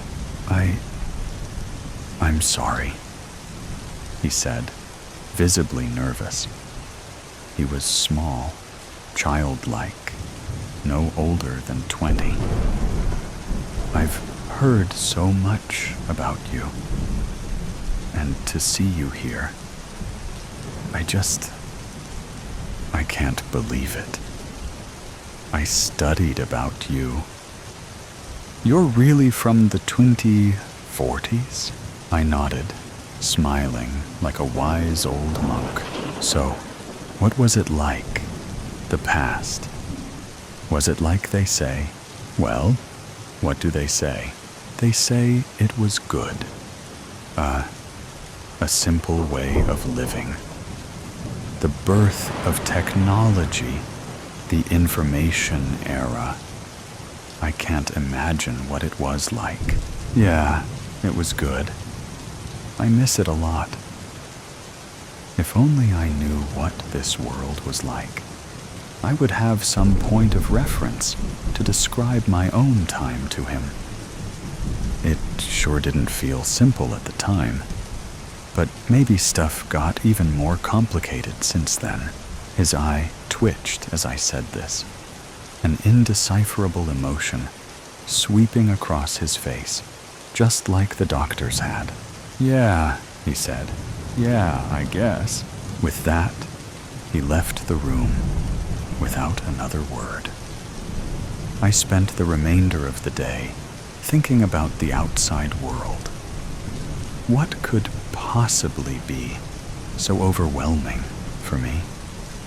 Flying cars? A city in the sky? Or had they lied to keep me here and stop me from leaving early? It annoyed me that they hadn't even given me a clue. "I'll take a peek," I decided. "Tonight. I'll sneak out of the front door for a few moments, take in the sights of whatever is outside. At least then I'll have a taste, without actually being thrust out to navigate a new world on my own." Dr. Yadav said that they'd always look after me. Of course, I waited for hours, picturing all of the possibilities. I thought about the year 1700, compared it with the year 2000, the immense societal and technological shifts over the years.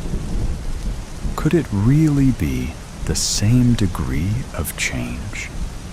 Life in 2000 was better than in 1700, I concluded. So, life now must be better than in my own time. In the dead of night, I left the room, moving carefully down the dim hallway. It was as featureless as my room. I didn't need to walk for long before I spotted a sign above a door. "Emergency exit." Before entering, I instinctively checked the hall. I looked right. I looked left. I froze, swung my head right again. There it was, gliding silently at the end of the hallway, that awful machine, at this distance, a marauding silhouette. I shot down the stairs like a bullet. As I moved, my hands fumbled across my abdomen, looking for a scar. How could they? I lamented. They're keeping me here for their experiments, to examine me, my bones, my flesh. I felt sick. They couldn't lie to me anymore. I'd outsmarted them. I'll leave and never come back, I told myself. Finally, I reached the bottom of the stairs and found a set of double doors. I listened out for the machine, knowing full well that if it were coming, I wouldn't hear it. With a hand on the push bar, I considered for a moment my predicament. No evidence that my nightmares were real. Could my mind, destroyed by disease and time travel, have betrayed me? A flying, silent machine? I supposed that I would find out soon enough. I was outside for 17 minutes. That's all it took before I was back at the door, banging on the cold iron until my fists were bloody. Let me in! God damn you all to hell, you bastards! I want euthanasia. I want it now. I want it now. Let me back in. You made me a returning Marie. Now, before I say anything else, I just need to establish that I am not mad. I have every reason to be mad, but I'm not. I'm not mad. I've never been less mad than I am right now, even though I have every reason to be madder than I've ever been in my life. To the best of my recollection, you were not working here when I came in on Sunday. I'm sure I would remember somebody with as many piercings as you, especially with you being such a young lady and all. I'm sure I would have made some sort of comment about how you don't have a wedding ring on your finger. And that's probably due to all those cartoons you've chosen to imprint upon yourself. No. When I came in here on Sunday, there was a rather old man working behind the counter.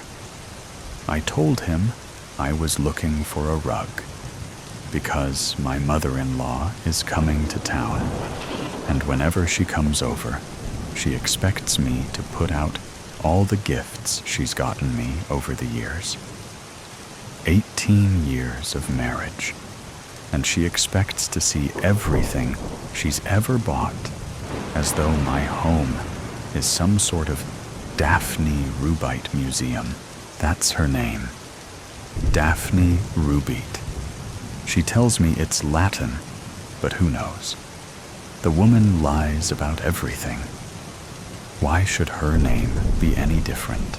Anyway, she got me a rug for Christmas last year, and it was so hideous that I kept it outside in the shed.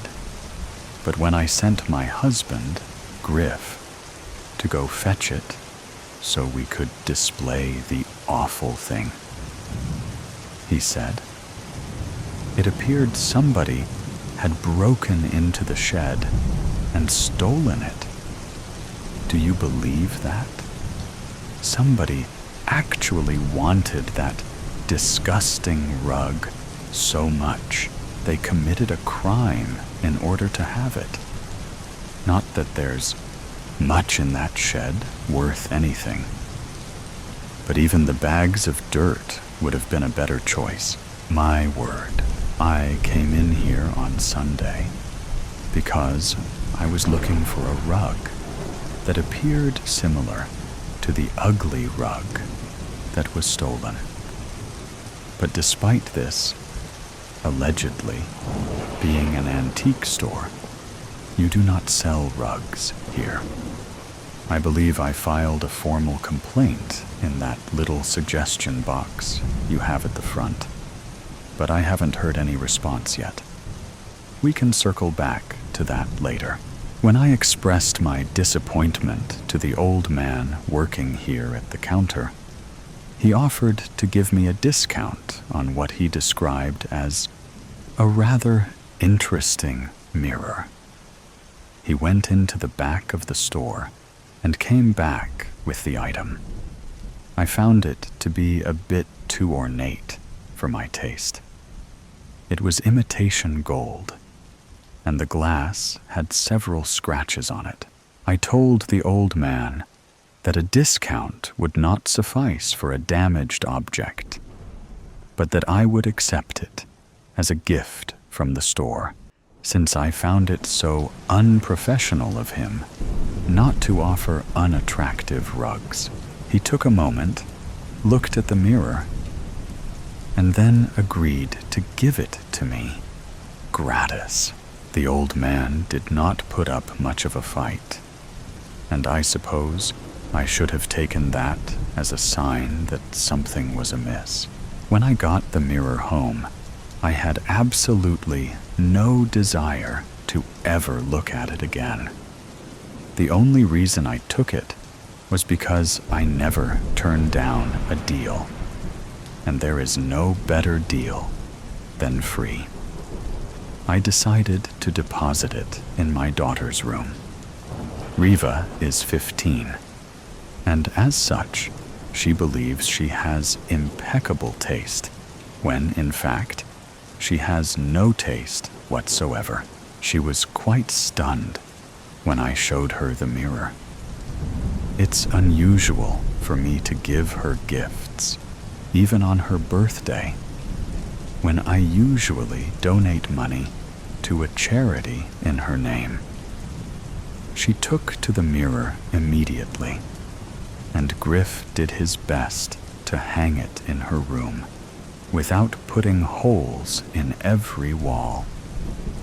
Finally, he managed to erect it by her closet, and then we all went about our day in preparation for the arrival of Queen Daphne. Almost immediately, things began to go wrong. I noticed that suddenly all the photographs around the house had been altered. I had no idea how it was happening, but the heads of everyone in the photos were gone. Simply gone. I thought it might be some sort of prank, but neither my husband nor my daughter are all that funny. When I mentioned the occurrence at dinner that night, Riva confessed to me that she believed her mirror was haunted. Not just haunted, mind you, but haunted by the ghost of Marie Antoinette. I would have chalked the whole thing up to a teenager's imagination. But my daughter is the least imaginative person you've ever met in your life. Deciding to investigate myself, I marched straight up to her room and planted myself in front of that mirror.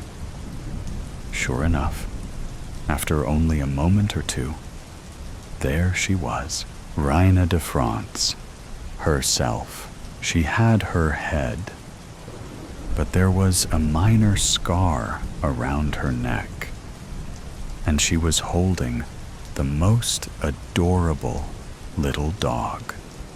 My French is spotty, since I haven't spoken it since college, when I spent a semester abroad in Paris smoking cigarettes and ordering hamburgers at French cafes. I managed to work out that the mirror given to me was once owned by Marie's great-great-granddaughter, and she had taken up residence in it since she found heaven to be rather dull. She was the one who changed all the photos, and she said she planned on committing even more mischief for as long as she was in my house, unless I donated her to a museum where she belonged. Well, if that stuck-up monarch thought I was going to relinquish my own property simply to avoid a little poltergeisting, she was sadly mistaken. I told Marie that she was now a guest in my home and would act accordingly, or I would see to it that her mirror was placed in the shed where some petty thieves might abscond with it, the same way they had with the revolting rug my mother-in-law had purchased for me. I was so invested in intimidating a dead Frenchwoman that I didn't even hear the front door open. Daphne had entered our house without knocking, shocker, and came right upstairs to greet Riva, because her granddaughter is the only person she actually cares to see. She arrived just in time to hear me relay to Marie the story of the stolen rug, and she was none too pleased. I turned to see her standing in the doorway, holding the most vile candelabra I've ever laid my eyes on. "Well," she huffed, "would you care to throw this in the shed as well?" Truth be told, that's exactly what I wanted to do with it. Over the next few days, I couldn't tell you who irritated me more, my mother-in-law or the ghost of Marie Antoinette. While Daphne did her standard passive-aggressive commentary on everything from my fashion choices. A woman your age wearing skirts? How brave. To how I raise my child. Would one birthday gift a year really be that bad? Marie preferred to be a bit more whimsical in her torment. The house was constantly filled with smoke for no reason at all. It wasn't until I located the source of the smoke that I realized our oven was on high and there was a cake burning inside of it. It might be true that she never actually uttered the phrase about letting servants have their pastry, but that's no reason to waste perfectly good food. I have no idea how she even put the cakes together in the first place, since we normally order takeout and keep absolutely nothing in our pantries. Another tidbit Daphne likes to use against me when she visits. "No sugar," she'll squawk. What kind of a household has no sugar? A skinny household. That's what I feel like saying, but I never do. If I hadn't known better, I would have thought the two of them were conspiring against me in my own home. Daphne blamed Marie when all my skincare products were suddenly smeared all over the bathroom walls. But I can't believe anyone that rich would willfully waste La Mer. Marie was definitely responsible for what was going on with Riva. However, my daughter suddenly began acting out. She was shouting about bourgeoisie and escargot and something about a pot de chambre. It took me a day or so, but then I understood that Marie was trying to possess the girl in order to have an even more effective way of terrorizing everyone in the household. Griff was no help at all during all of this, by the way. He loves the History Channel, so for him, this was all wildly entertaining. It wasn't until Riva began taking 5 baths a day and demanding that I feed her bonbons that I decided enough was enough. My plan was to take the mirror out to the shed and smash it into 1,000 pieces. But I remember seeing an old horror film where destroying the haunted item caused the specter to permanently embed itself in the home. The last thing I needed was my daughter walking around like royalty until leaving for whatever community college we'd be sending her off to. I waited until earlier today, when Daphne and Riva were sitting on the couch with a cheese plate watching Les Miserables. And then I tore up to Riva's room and grabbed the mirror. I had to be careful coming down the stairs with it. But luckily for me, they were engrossed in the scene where the revolutionaries were being slaughtered. "Brilliant," I heard Marie exclaim in French. "I just love a good comedy." Somehow, all by myself, I managed to get this ghastly mirror into my car and drive it all the way back here. Now, I would like to return it. I would like an apology. I would like 3 free items from this store, all of which I will be choosing. I would also like an assurance that the old man who gave me the mirror is fired. What do you mean you don't have any old man working here? He was very distinct looking. He had bifocals, salt and pepper hair, and his left ear was a bit lower than his right. Surely you must know him, the owner, all right? Fine. So he's the owner. I still want him fired. What's that? When? 10 years ago. And how? A car accident? My. Well, that's what I get for not asking for a receipt. Gertrude Inn. The span of my childhood could be separated into 2 categories: knowing and not knowing. In fact, everyone in my family, even the adults, could split similarly. Those who knew and those who didn't. Regardless of which category you fell into, everyone knew Grandma had certain proclivities.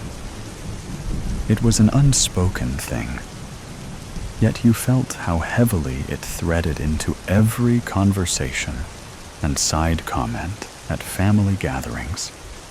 No one really talked about it, not outright, but it was always there, lingering between the lines. The not knowing part of my childhood wasn't all blissful ignorance. Like the not knowing adults, there were always hints of restlessness whenever we visited Grandma's house of mirrors. That's what everyone called it. Though, to the public, it was Gertrude Inn, a quaint 3-story, 100-year-old 10-bedroom house operating as a bed and breakfast, run by someone in my family since its inception. Despite how often she smiled, Grandma had this way of putting the house on edge.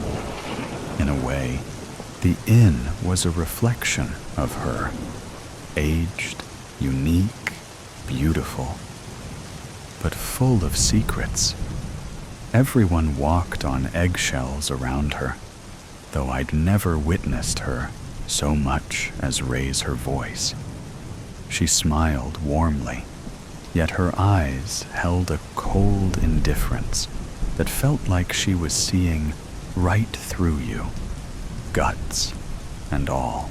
Gertrude sat in darkness during the day, supposedly to save on electricity.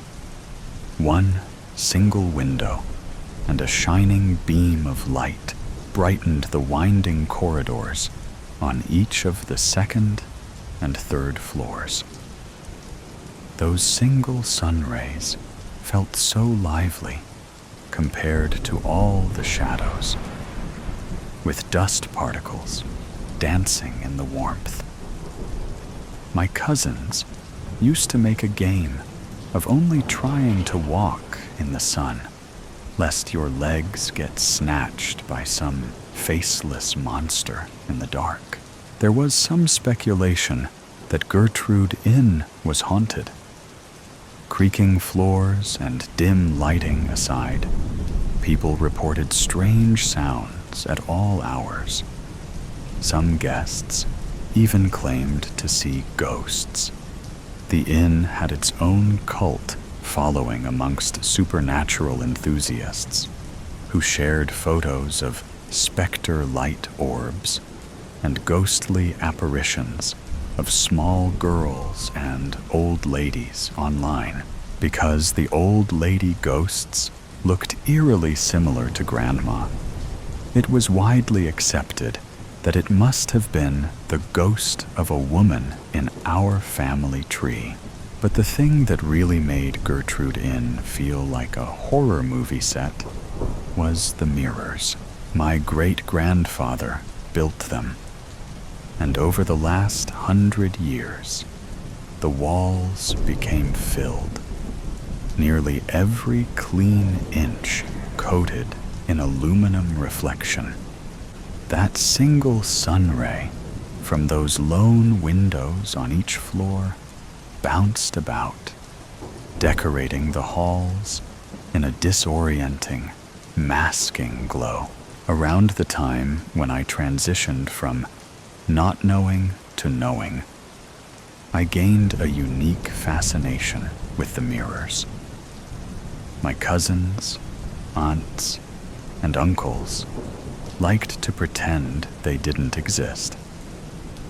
When we were delegated to help out around the inn, I'd watch the others stalk the halls ahead of me, carrying buckets of cleaning supplies and fresh sheets, never looking from left to right at the mirrors, gazes fastened directly ahead. But I couldn't help but look back and forth, short as I was, fascinated by the different heights and styles of the framed mirrors around me, and how different and distorted they made me look, my face contorting and reshaping with each step.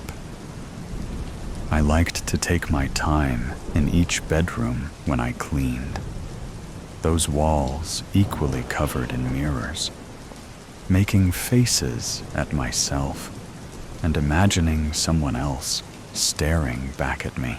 The year after Grandpa died, Grandma became more reclusive. One evening, my parents sent me to track her down, as she'd been missing since lunch, and it was long past dinner. Up to the 3rd floor, past the guest rooms, the further along I crept, the more the walls narrowed. A single sconce poorly illuminated the dark at each turn, but that one small light bounced off the mirrors, casting a dizzying glimmer. My reflection echoed all the way down the hallway, thousands of me watching back. Finally, I approached her room, and my hand shook as it clasped the vintage crystal doorknob, which spun loosely like it needed a repair. Then pushed my way in. Her bed was made, complete with a crocheted white doily adorning an old quilt. Another draped over a little red table, and a lit desk lamp that glowed beneath the stained glass lampshade. A soft humming caught my attention, but I couldn't tell where the sound was coming from. She wasn't anywhere in the tiny bedroom. I circled the space, trying to locate the source. The humming grew louder as I neared the armoire. I wouldn't consider myself a brave kid, but my curiosity was piqued, and no matter how hard my little heart rattled in my chest, or how sweaty my shaky hands felt, I pressed my ear to the closet door and listened. I gripped the metal handle, and the moment the door cracked open, Grandma's humming grew louder. Shoving dresses and shirts on coat hangers to the side, I stepped through a hole at the back of the closet. "Grandma?" I called out. The humming paused, then picked up again. I kept climbing, stepping over mounds of boots and boxes until I emerged into the brightest lit room in the house, and there were mirrors everywhere. "Hello, darling Mercy." Grandma gestured for me to join her, not the least bit surprised to see me. "What is all this?" I looked around in wonder at all the beautiful, ornate mirrors, some framed in elaborate gold filigree, some in thick, knotted wood. Grandma stood in front of 3 large glass panels, resting on a massive, open-backed easel. Paintbrush in hand, she elbowed me playfully. "How'd you find me, little bug? Is this how you make mirrors?" I looked around in wonder. Grandma didn't answer. Her humming resumed, as did her painting. I glanced down at the table and saw 3 identical empty frames, all silver, with intricate faces painted along the edges. The faces resembled cherubs, but their teeth looked more like fangs. Smiles distorted. I looked back at the glass she was painting and noticed something odd. "Grandma, how come you can see through these mirrors?" Her humming continued as she painted a silver metallic sheen on the glass. On one side, the silver allowed your reflection to stare back, but on the other, the glass was see-through, like a window. I wasn't a mirror expert, not like Grandma or my great-grandpa, but I broke a mirror when I was cleaning once, and I remember the backside being dark. You couldn't see through it like you could these. Grandma kept humming, and I was hungry, and that room creeped me out. So I shrugged and waved goodbye, reminding her my mom was looking for her. I dismissed the strange room, letting it remain tucked away in the recesses of my memory. Then, one weekend, I got assigned to room cleaning. We all took turns helping out at the inn, but it was more of a chore as I got older. The secrets of the old house held less interest for me.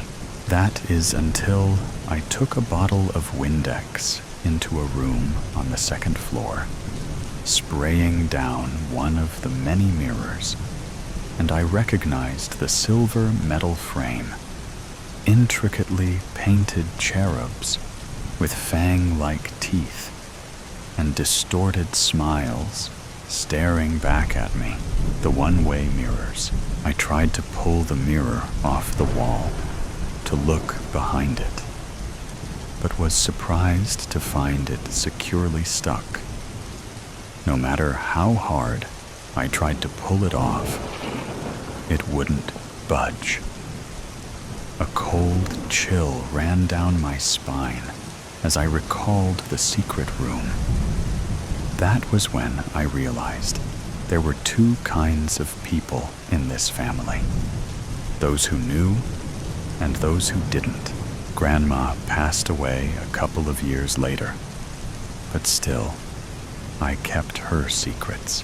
My family argued about who would take care of the inn. It had been in our family for so long, no one wanted to give it up. But no one wanted to take responsibility for it either. Finally, they came to a compromise and decided to share the duties. So, one of our families would move into the inn each season to take care of the guests and keep Gertrude Inn up and running until someone stepped up and decided to take over the House of Mirrors. It was summer when it was our turn. Mom and Dad claimed a bedroom on the first floor, and though no one wanted to sleep in Grandma's old room, I claimed it greedily. Gertrude Inn had a presence, a sort of sentient awareness, like you could feel her breathing. She tensed and held her breath, and so did I when I crept into the armoire that first night. I palmed the back of the old wardrobe, my hands sweaty as I searched for the secret knob. When I entered Grandma's secret room, it was pitch black. I stumbled around in the dark, seeking out the hanging lamps I remembered briefly from my only previous visit. But in my search, as my hands felt along the walls, I found another doorknob. My heart racing, I slowly twisted the tiny metal handle, the creaking sound like a thunderclap, considering the height of my nerves. My foot padded out ahead, testing the floor, and as both hands pressed against the narrow walls, I discovered a light switch. Though the light cast was dim, like everything else at Gertrude Inn, it was enough. Slowly, I stumbled into the corridor, merely 3 feet wide, between the bedrooms, floors creaking loudly beneath my bare feet. And then I watched in horror through the backs of the mirrors as guests slept the night away. I held every gasp and breath as my brain tried desperately to comprehend what I saw. A shriek tore out of my throat when I came upon a couple having sex, and the man stopped mid-thrust to whisper, "Did you hear that?" To his partner, my hand clasped over my mouth, terrified they'd know I was there, know what hid behind the mirrors. I turned around and ran back to the secret room. I turned off the light, banged my knee against a table in my rush to escape, and when I returned to my new bedroom, I stared at the armoire in screaming silence until the sun came up. It took hours to calm my racing heart, and in that time, I thought back to every interaction I'd ever had with my grandma. All the puzzle pieces and bits of memory I tucked away, slowly clicking into place. Walking over to a mirror, I stared back at my reflection until I no longer felt scared or uncomfortable. The following morning at breakfast, I watched my parents, not knowing, move around the kitchen in blissful ignorance, shaking cereal into bowls and discussing their days over morning coffee. "Mercy, you feeling okay?" Mom placed the back of her hand over my forehead, frowning. I cleared my throat. "Yeah, I'm good. Must have been a little weird to sleep in Grandma's room last night. No one would blame you if you decided to stay in another room. We can rework that one into a guest room." "No." Their eyes widen at my reaction. "Sorry. No, I'm good. Actually, it made me feel closer to her. And, I was thinking, she showed me once how to make the mirrors.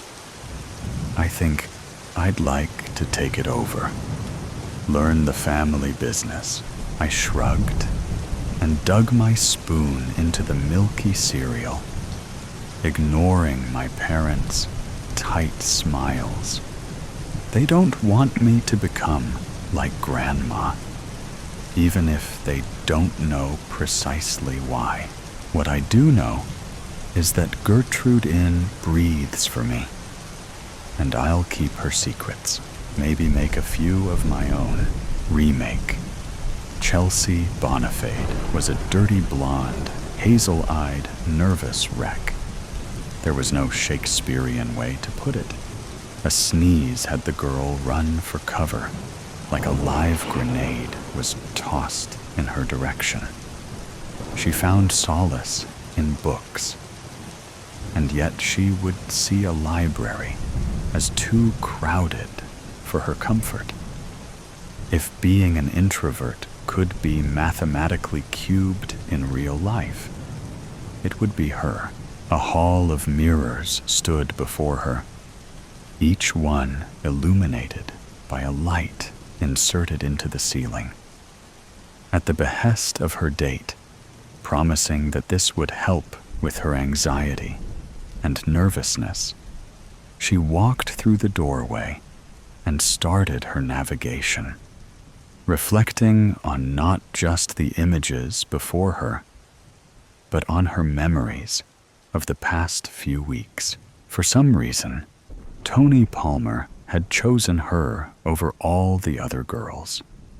Perhaps their outdoorsy demeanors put him off, given that they would exuberantly throw themselves onto any handsome boy with a large sum of money attached to his family's name.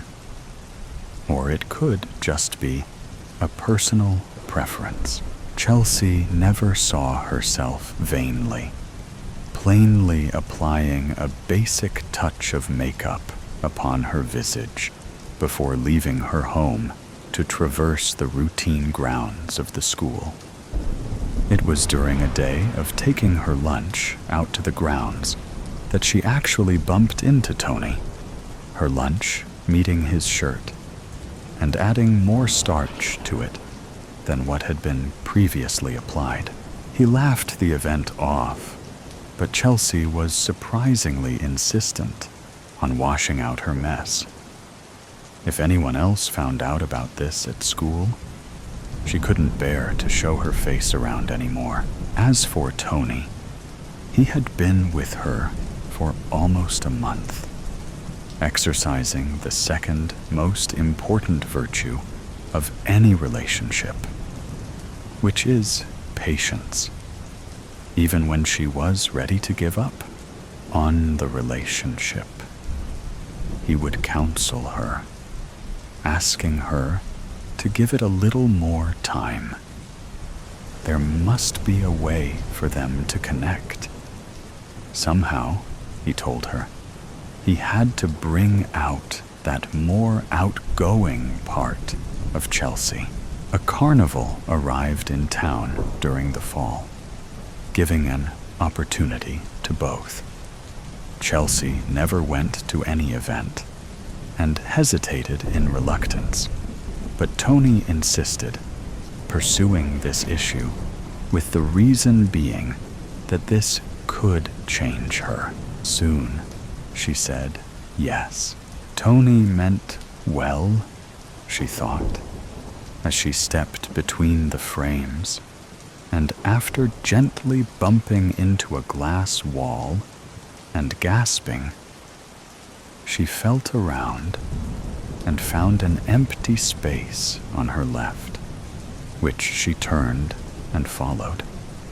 As more of her reflections popped up, her heart started beating faster. It wasn't because of this place. She remembered that she was shown the entrance and exit, with a map shown by Tony so as not to panic. No, it was because of Tony. She felt better around him. Was this love? Another glass wall, this time with the empty space on the right. She turned. He's cute. It was barely a whisper, yet it prevailed in this lonely place. Chelsea stopped and slowly turned. All she saw was her reflection, its back to her, with its head turned to look behind it at her. She breathed in relief and continued walking forward, believing that maybe it was just a thought that she echoed out loud. This was a shorter hallway with a longer glass wall peering into darkness, while 3 panes of mirrors had 3 Chelseas following the original to the next turn.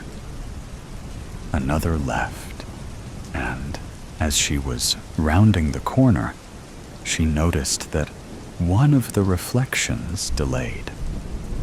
She came back, all 3 reflections now keeping pace with her, yet the third one down seemed slower than the rest. It almost acted reluctant. Chelsea shook her head, the images mimicking her action, yet the third one delayed again when the action ceased. She moved away from this image and headed left. No glass walls with black backgrounds were in this section, only more mirrors. This time, there were 2 openings flanking a reflective wall, made larger than the other mirrors via an upward slope in the ceiling, with a cross-reeded pattern like that found in shower enclosures etched across its face. As she drew closer to it, the space opened up in a faceted half-octagon shape, like prongs of a tuning fork that stabbed into their respective openings. 4 more reflections came into view, each one distorted by a warpage made underneath the reflective coating. One was short and seemed to jump from left to right. One was tall with a small head. One appeared to be getting bigger and wider. And one looked, well, like a normal reflection. Chelsea was curious as to what the image in the cross-reeded patterned mirror looked like. "I'm scared." There was that whisper again. Chelsea held her hand to her mouth. "I feel so exposed." Another one! She tightened her grip upon her lips. "This is stupid." Each of these voices, they sounded familiar. They sounded like the same person. It was her voice. Her mouth was starting to scream in pain, while a whine from within was blocked by the enclosing of her own jaw. aided by the vice grip of her hands. Despite this, it wasn't loud enough to drown out what she discerned as humming. She had not hummed since she was a child. Her eyes darted to the reflections, hoping that it was all just some elaborate prank, that there were other people in this place. At the same time, she hoped that no one else was here, as she didn't want to be seen like this. When she examined these facsimiles, one by one, they moved with her in almost all aspects save one. Their heads remained focused on her. Each one moved their own lips and gave a testimony, starting with the small moving reflection, seconded by the tall reflection with the small head, and nearing conclusion with the growing reflection. I want to be brave. He can't see me like this. Damn it, what the hell is wrong with me? That left the fourth one, the humming image. Chelsea slowly advanced on it, the humming increasing in volume. She was in front of this mirror, the reflection copying her every move down to the last muscle twitch. The sound it gave off reverberated not just upon the glass, but it was bouncing off of Chelsea's own body in synesthesia. It felt numbing, even comfortable, and then it stopped. Pain shot through Chelsea, and she clutched her side and her chest. She collapsed upon her knees, staring at the shoes of the humming image. It was still standing, looking down at her from some flat dimension. The humming came back, and the pain started to rescind. She stood back up and lifted her hand to brush away her hair. The humming image copied her movement, but when she lowered her hand back down, it kept its arm up and gave her a wave with scraggly fingers. Her nerve was failing, and she backed away. The humming lessened with the distance, but the rest of the voices increased as she retreated to the center. Chelsea felt herself bump into the cross-reeded reflection, and the voices quieted as suddenly as they had started, including the humming. She slowly pivoted, taking in the new reflection barely conceived by the cross-reed pattern. She could make out the dirty blonde follicles, the pale skin, the lack of clothes. She peered closer, placing her hands upon the glass. The distortion did the same, and she noticed that it appeared to hover above her, despite its fingers touching exactly where hers resided. There were its hazel eyes, looking upon her. There was its mouth, opened slightly like hers. Both were frozen in place, the distortion just barely a foot above her level. Condensation started to build before them, getting heavier until Chelsea could no longer see the distortion's face. She leaned closer, with the condensation spreading downwards as well as sideways. The distortion also leaned closer, seeming to plant its head almost directly on the glass. The condensation started to gather droplets, falling down the mirror in streaks. She could have sworn that she heard crying. The distortion reared back in an instant, and slammed its face against the glass. Chelsea bounced back in fright. The distortion repeated the action again and again, moving faster with each strike. The condensation, once appearing white as a fog, was now turning red, just like the thing's face and hair as it struck once more, the heavy glass shaking under each impact. Chelsea cried out and ran, taking the left opening as a cracking sound emanated behind her.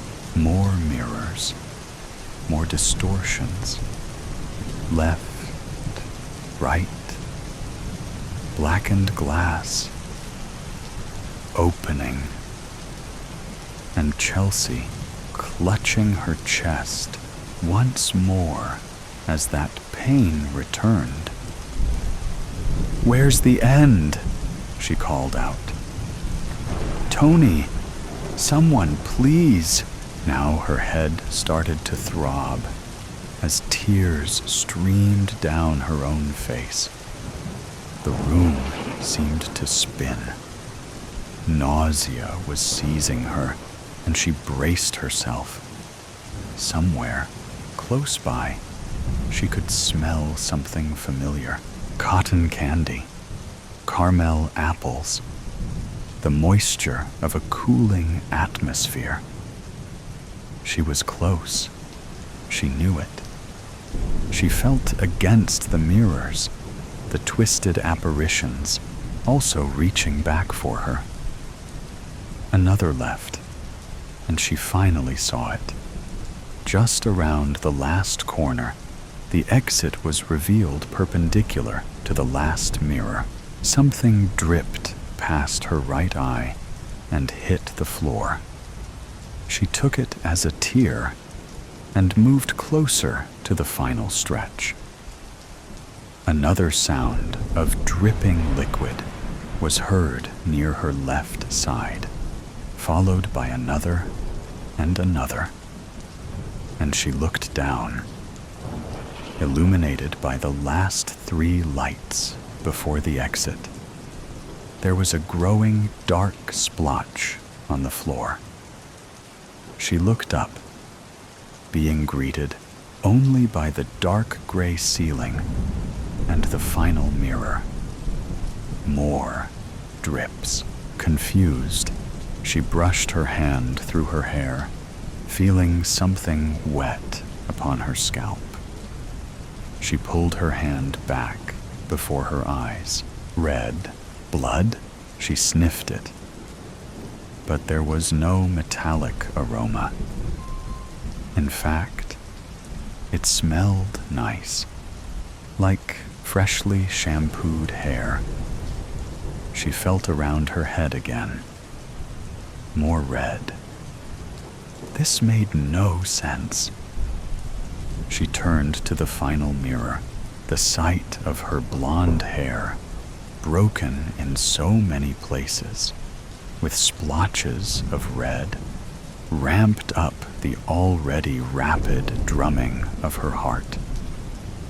What's worse was that these splotches appeared to be growing from around her head to the bulbs and tips, spreading even to the front.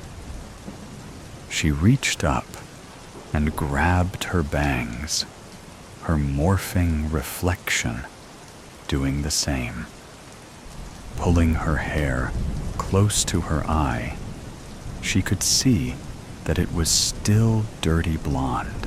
The reflection watched her panicked state with intrigue, releasing its reddening hair as she released hers. Her panic drained from her in that moment, a strange peace starting to seize her as the reflection smiled confidently. The pain was gone. The fear was shrinking. A coolness surrounded her, and she stepped back, the reflection mirroring her movements.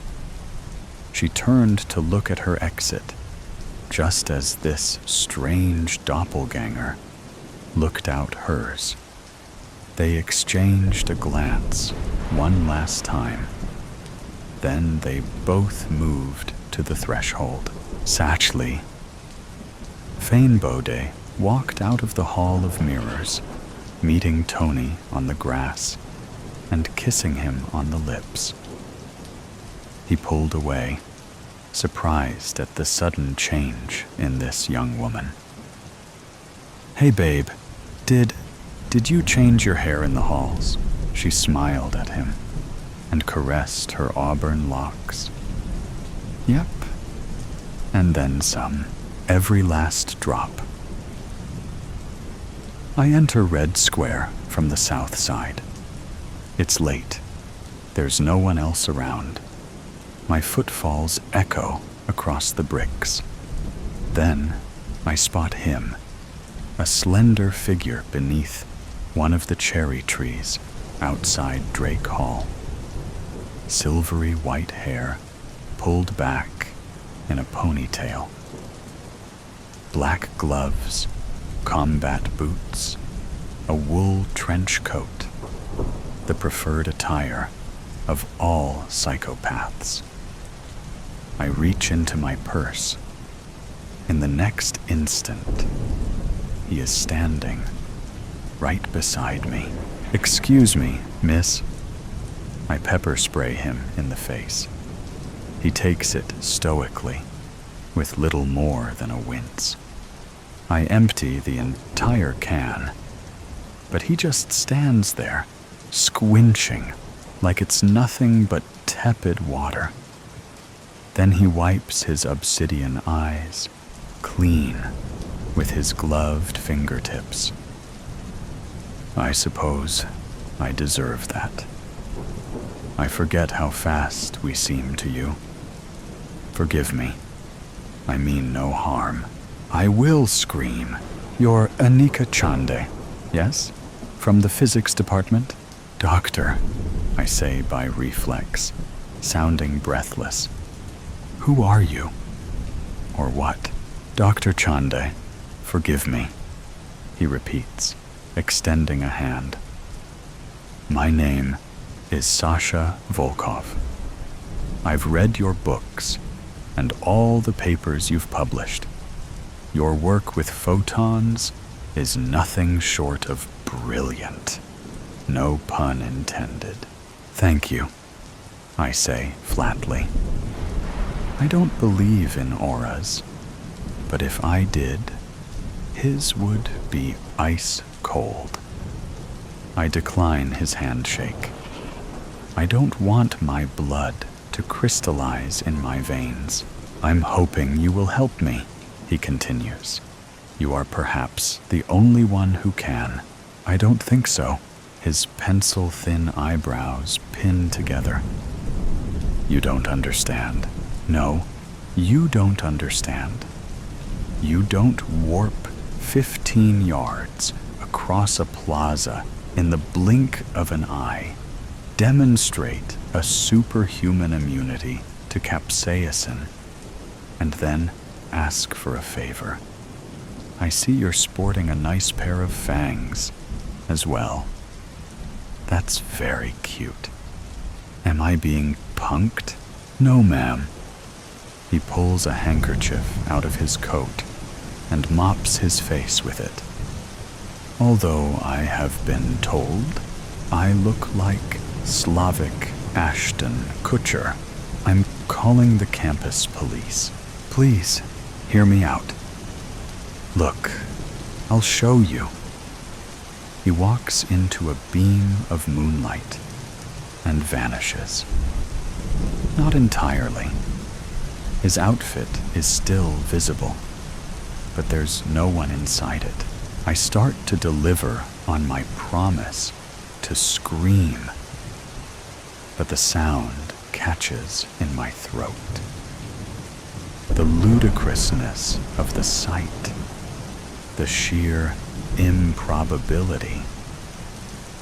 I must be suffering a psychotic break from the stress of finals, or the sushi I had for lunch is causing hallucinations, makes me scoff and start laughing instead. Very impressive. Bravo. You see, the trench coat says, gloves raised in a gesture of helplessness. Somewhere along the way, our species developed this ability or disability, depending on your point of view, to disappear under direct light. That's why we're nocturnal. You might assume this gives us a natural predatory advantage, but it's actually incredibly frustrating. Imagine trying to eat a sandwich without being able to see your hands. And it's painful. The stronger the light, the more intense the discomfort. Is that why you live in Seattle? I snort. Because the sun is never out? Yes, exactly. Makes sense. I have a hunch. There may be some sort of interference at the quantum level between our body's atoms and solar photons. That's why we have no reflection and can't be captured on film. But the human mind can't abide the irrationality, so by rote, it forms a composite to make us appear whole. He returns to the shadows and rematerializes. A fancy illusion, just smoke and mirrors. Nothing to see here. No need for an anchor to drop into my stomach, or the hairs on the back of my neck to stand up.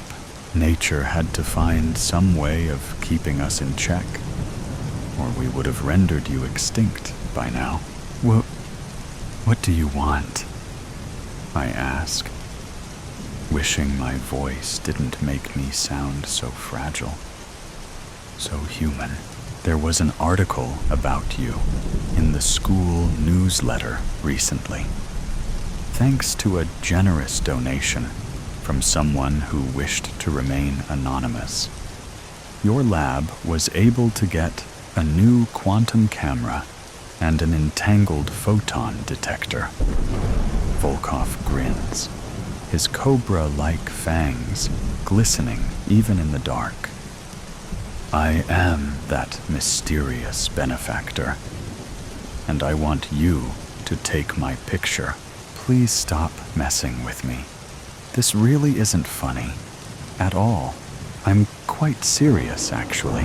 We use simple objects for quantum imaging, like an emblem made out of gold and silicon. Not living beings. Well, according to your lore, I'm not really alive. Isn't that right? I grip the strap of my purse, certain at any moment I'm going to wake up in a puddle of my own drool at my desk, having fallen into a fever dream. Undead beings, then. The fact remains. You injure me, Doctor. I am not a zombie or a virus. My physiology is nearly identical to yours, with a few notable differences, of course. His stare is beyond unsettling. I cast my gaze towards the parking lot and keep it there in case he's trying to hypnotize me. It's very late. I need to be getting home to my family.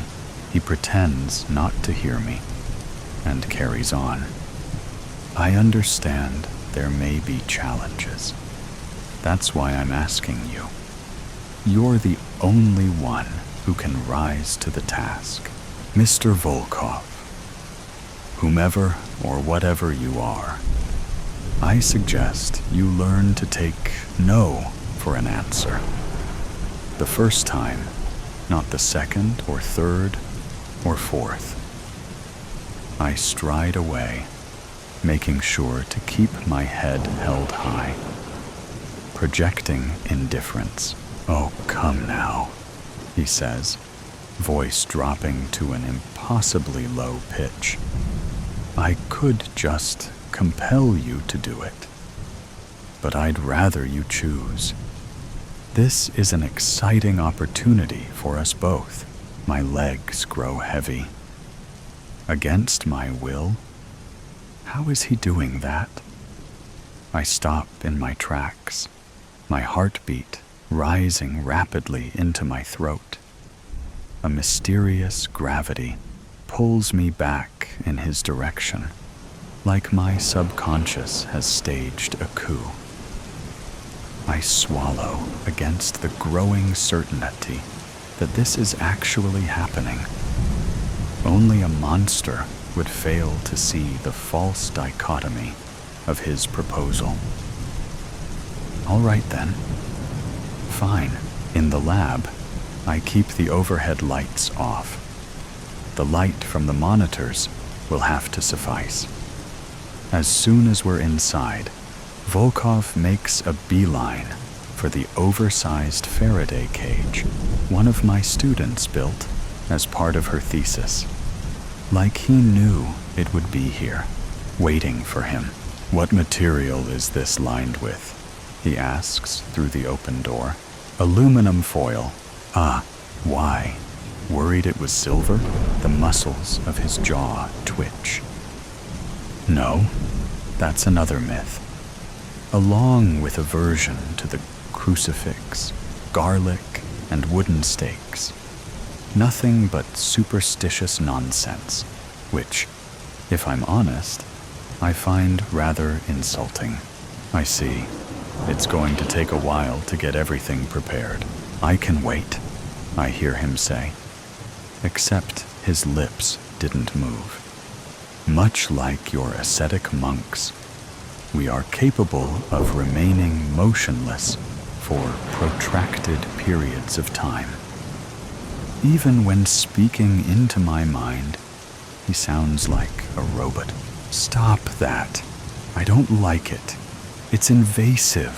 Forgive me," he says for the millionth time. But at least it's out loud. I set to work calibrating the laser with the beam splitter. Then ensure the quantum camera is in position to catch all the action. Once the photons pass through the vacuum chamber and into the Faraday cage, they will entangle with Volkov's atoms, or won't, if there is indeed some sort of interference. Then the beam will be rejoined on the other side by a sensor. The high-precision spectrometer, along with the computer program on my laptop, will gather and interpret the data. You do understand that should we manage to get an image, it's going to be little more than a ghostly outline, right? Nothing like an actual photograph. When was the last time you saw your reflection, Doctor? In the bathroom, after class. I've never seen myself at all.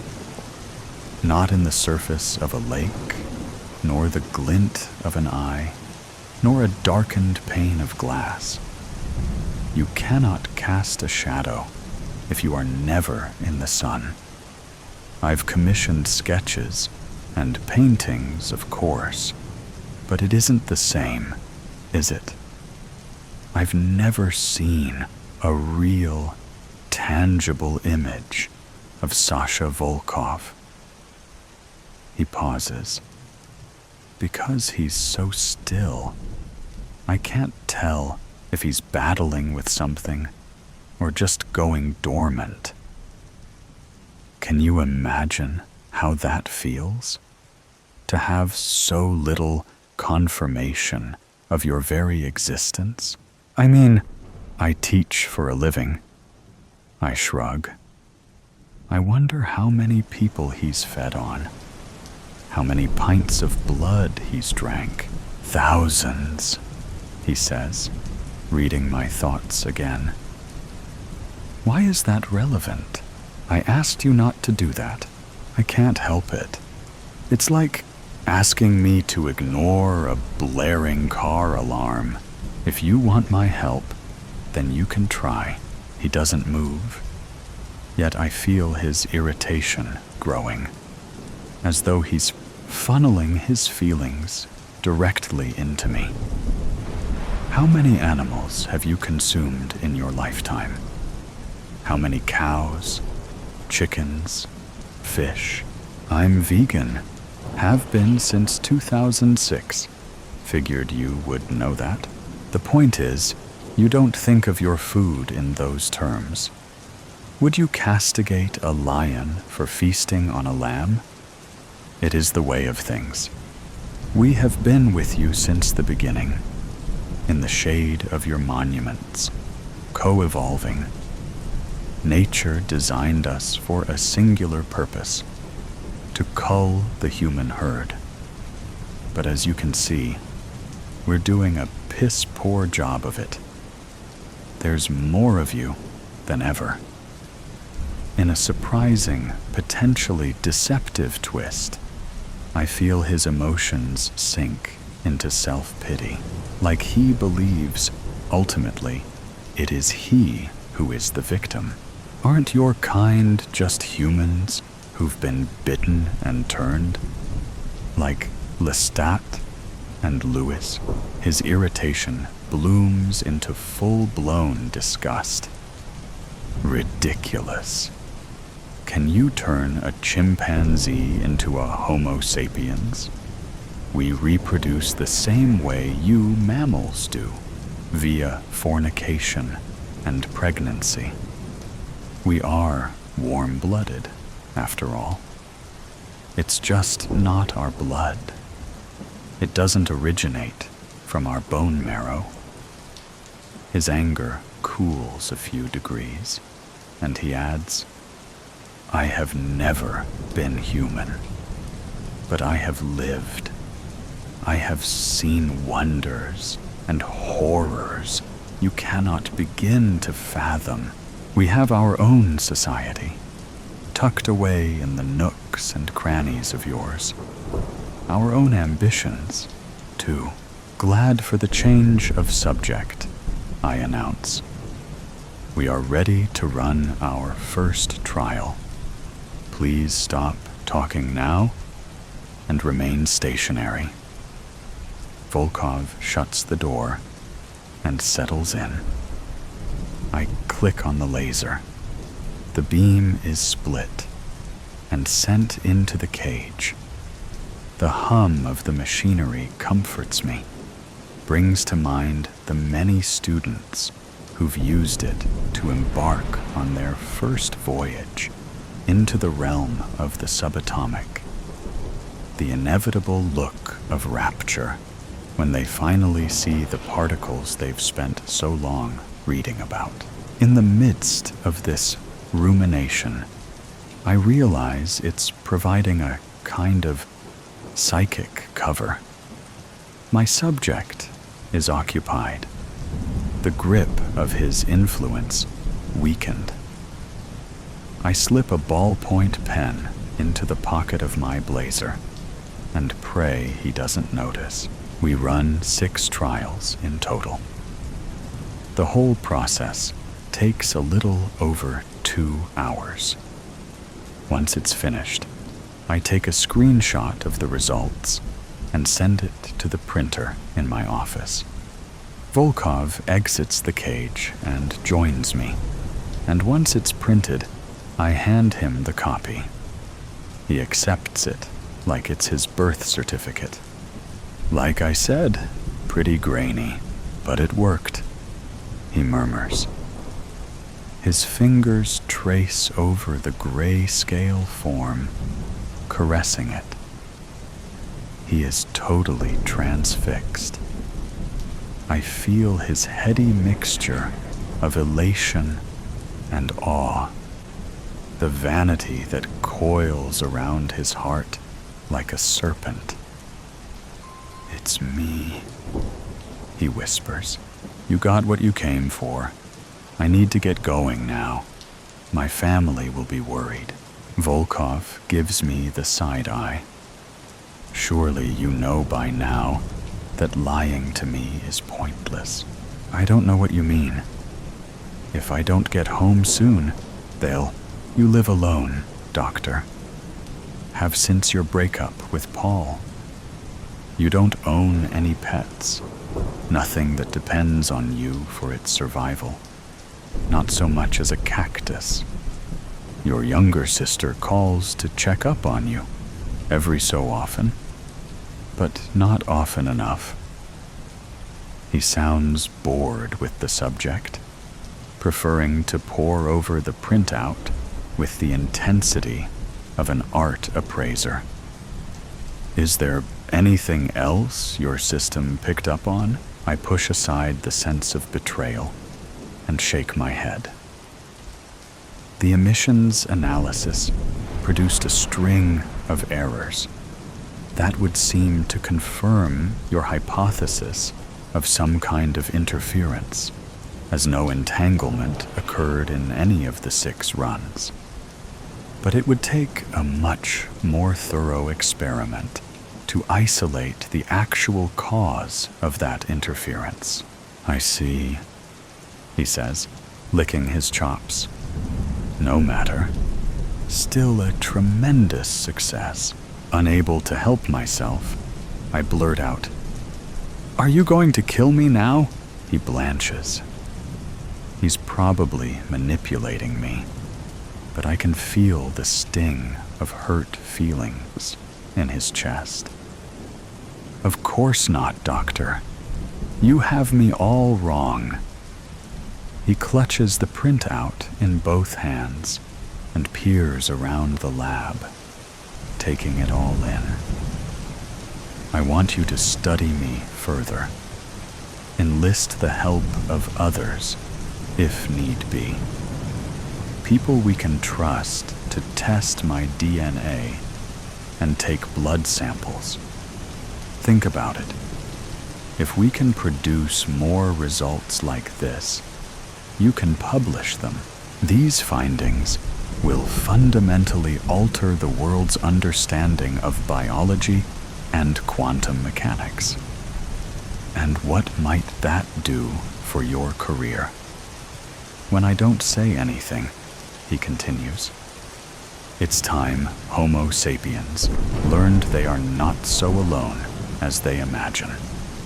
It is time for us to evolve beyond the predator/prey dynamic and work together. We have to do something before your species gets us all killed with your utter disregard for the health of this planet. His eyes land on me. Despite his words, I feel sick to my stomach, because in his zeal, he's accidentally let slide a few of his memories. I see his first kill at just 4 years old, hunting with his father in the streets of Quebec. The elderly homeless man bundled up in a doorway, the pale, mottled flesh of his throat, the profound hunger, 1,000 times stronger than any I've ever experienced, an insatiable need. The man awakens and finds himself immobilized by Volkov's father. Fear pours out of him in a thick stench. His final thoughts are filled with deep regret. He's struggled so hard for so long, endured so much, and survived on so little, only to meet his end as some night creature's meal. And little Volkov loves it. Every drop of remorse, every pitiable whimper, every dream. He feeds on them along with the blood, gorges on the man's life force until he's full as a tick, And his father says simply, "Good. I see his most recent kill from earlier in the night. Stephanie Albright, the student who made the Faraday cage. He broke into her dorm and drained her in her sleep. She died and never saw it coming." Volkov looks at me now. He knows that I know. "Don't," he warns. I jam the ballpoint pen into his chest. My aim is perfect. It lodges between the ribs slightly, to the left of his sternum, and hits something hard, catching when he takes a breath. He growls at me. "I told you that wouldn't work." Then I'm soaring through the air. My body collides with the quantum camera, shattering it against the wall. I land in a heap on the floor, sparks raining down around me. Pain shoots up my spine. The wind knocked out of me. Volkov is on top of me in seconds, his weight like a 1,000-ton hydraulic press. There is no further possibility of fighting back. "Do it then," I hiss at him. "I will not be like the man in the streets. I will not go to my death without dignity. If he's going to eat me, let him taste nothing but pure hatred." "Do it, you fucking parasite!" He flinches again. I feel his emotions fan out in a kaleidoscope of rage, disappointment, and woe, beneath which is a childlike longing for my approval. He can't hide it now that I've seen it. His need for recognition that washes over me in waves. It's nearly as overwhelming as his hunger, an insecurity born of being raised with no mother. "We could have done important work together," he says, voice choked with repudiation. Remember that. Then he's gone. His presence peels away like a bad dream. The overhead lights turn on. "Dr. Chande?" asks Officer Thompson. He's standing in the doorway, holding a nightstick. The school won't let him carry a gun. "Everything okay in here?" Shakily, I get to my feet and survey the damage to the lab. Other than the broken camera, all the equipment is intact. There's no sign Volkov was ever here, except for the image on my laptop. "I'm okay, officer," I say, "but we need to send the local police to Stephanie Albright's dorm room. There's been a homicide." Gripping his stick closer, Thompson asks, "How do you know that?" I stare at the screen, its spray pattern of photons in a vaguely humanoid shape. The world's first evidence of the supernatural. But it could be anything, no better than a UFO sighting or a blurry photograph of Bigfoot in the woods. I clear my throat and glance at the officer. In the wake of Volkov's influence, my emotions come flooding back with a vengeance. Hot tears spill down my face. I clear my throat and remind myself, no matter what I experience, I am a scientist. Call it a hunch,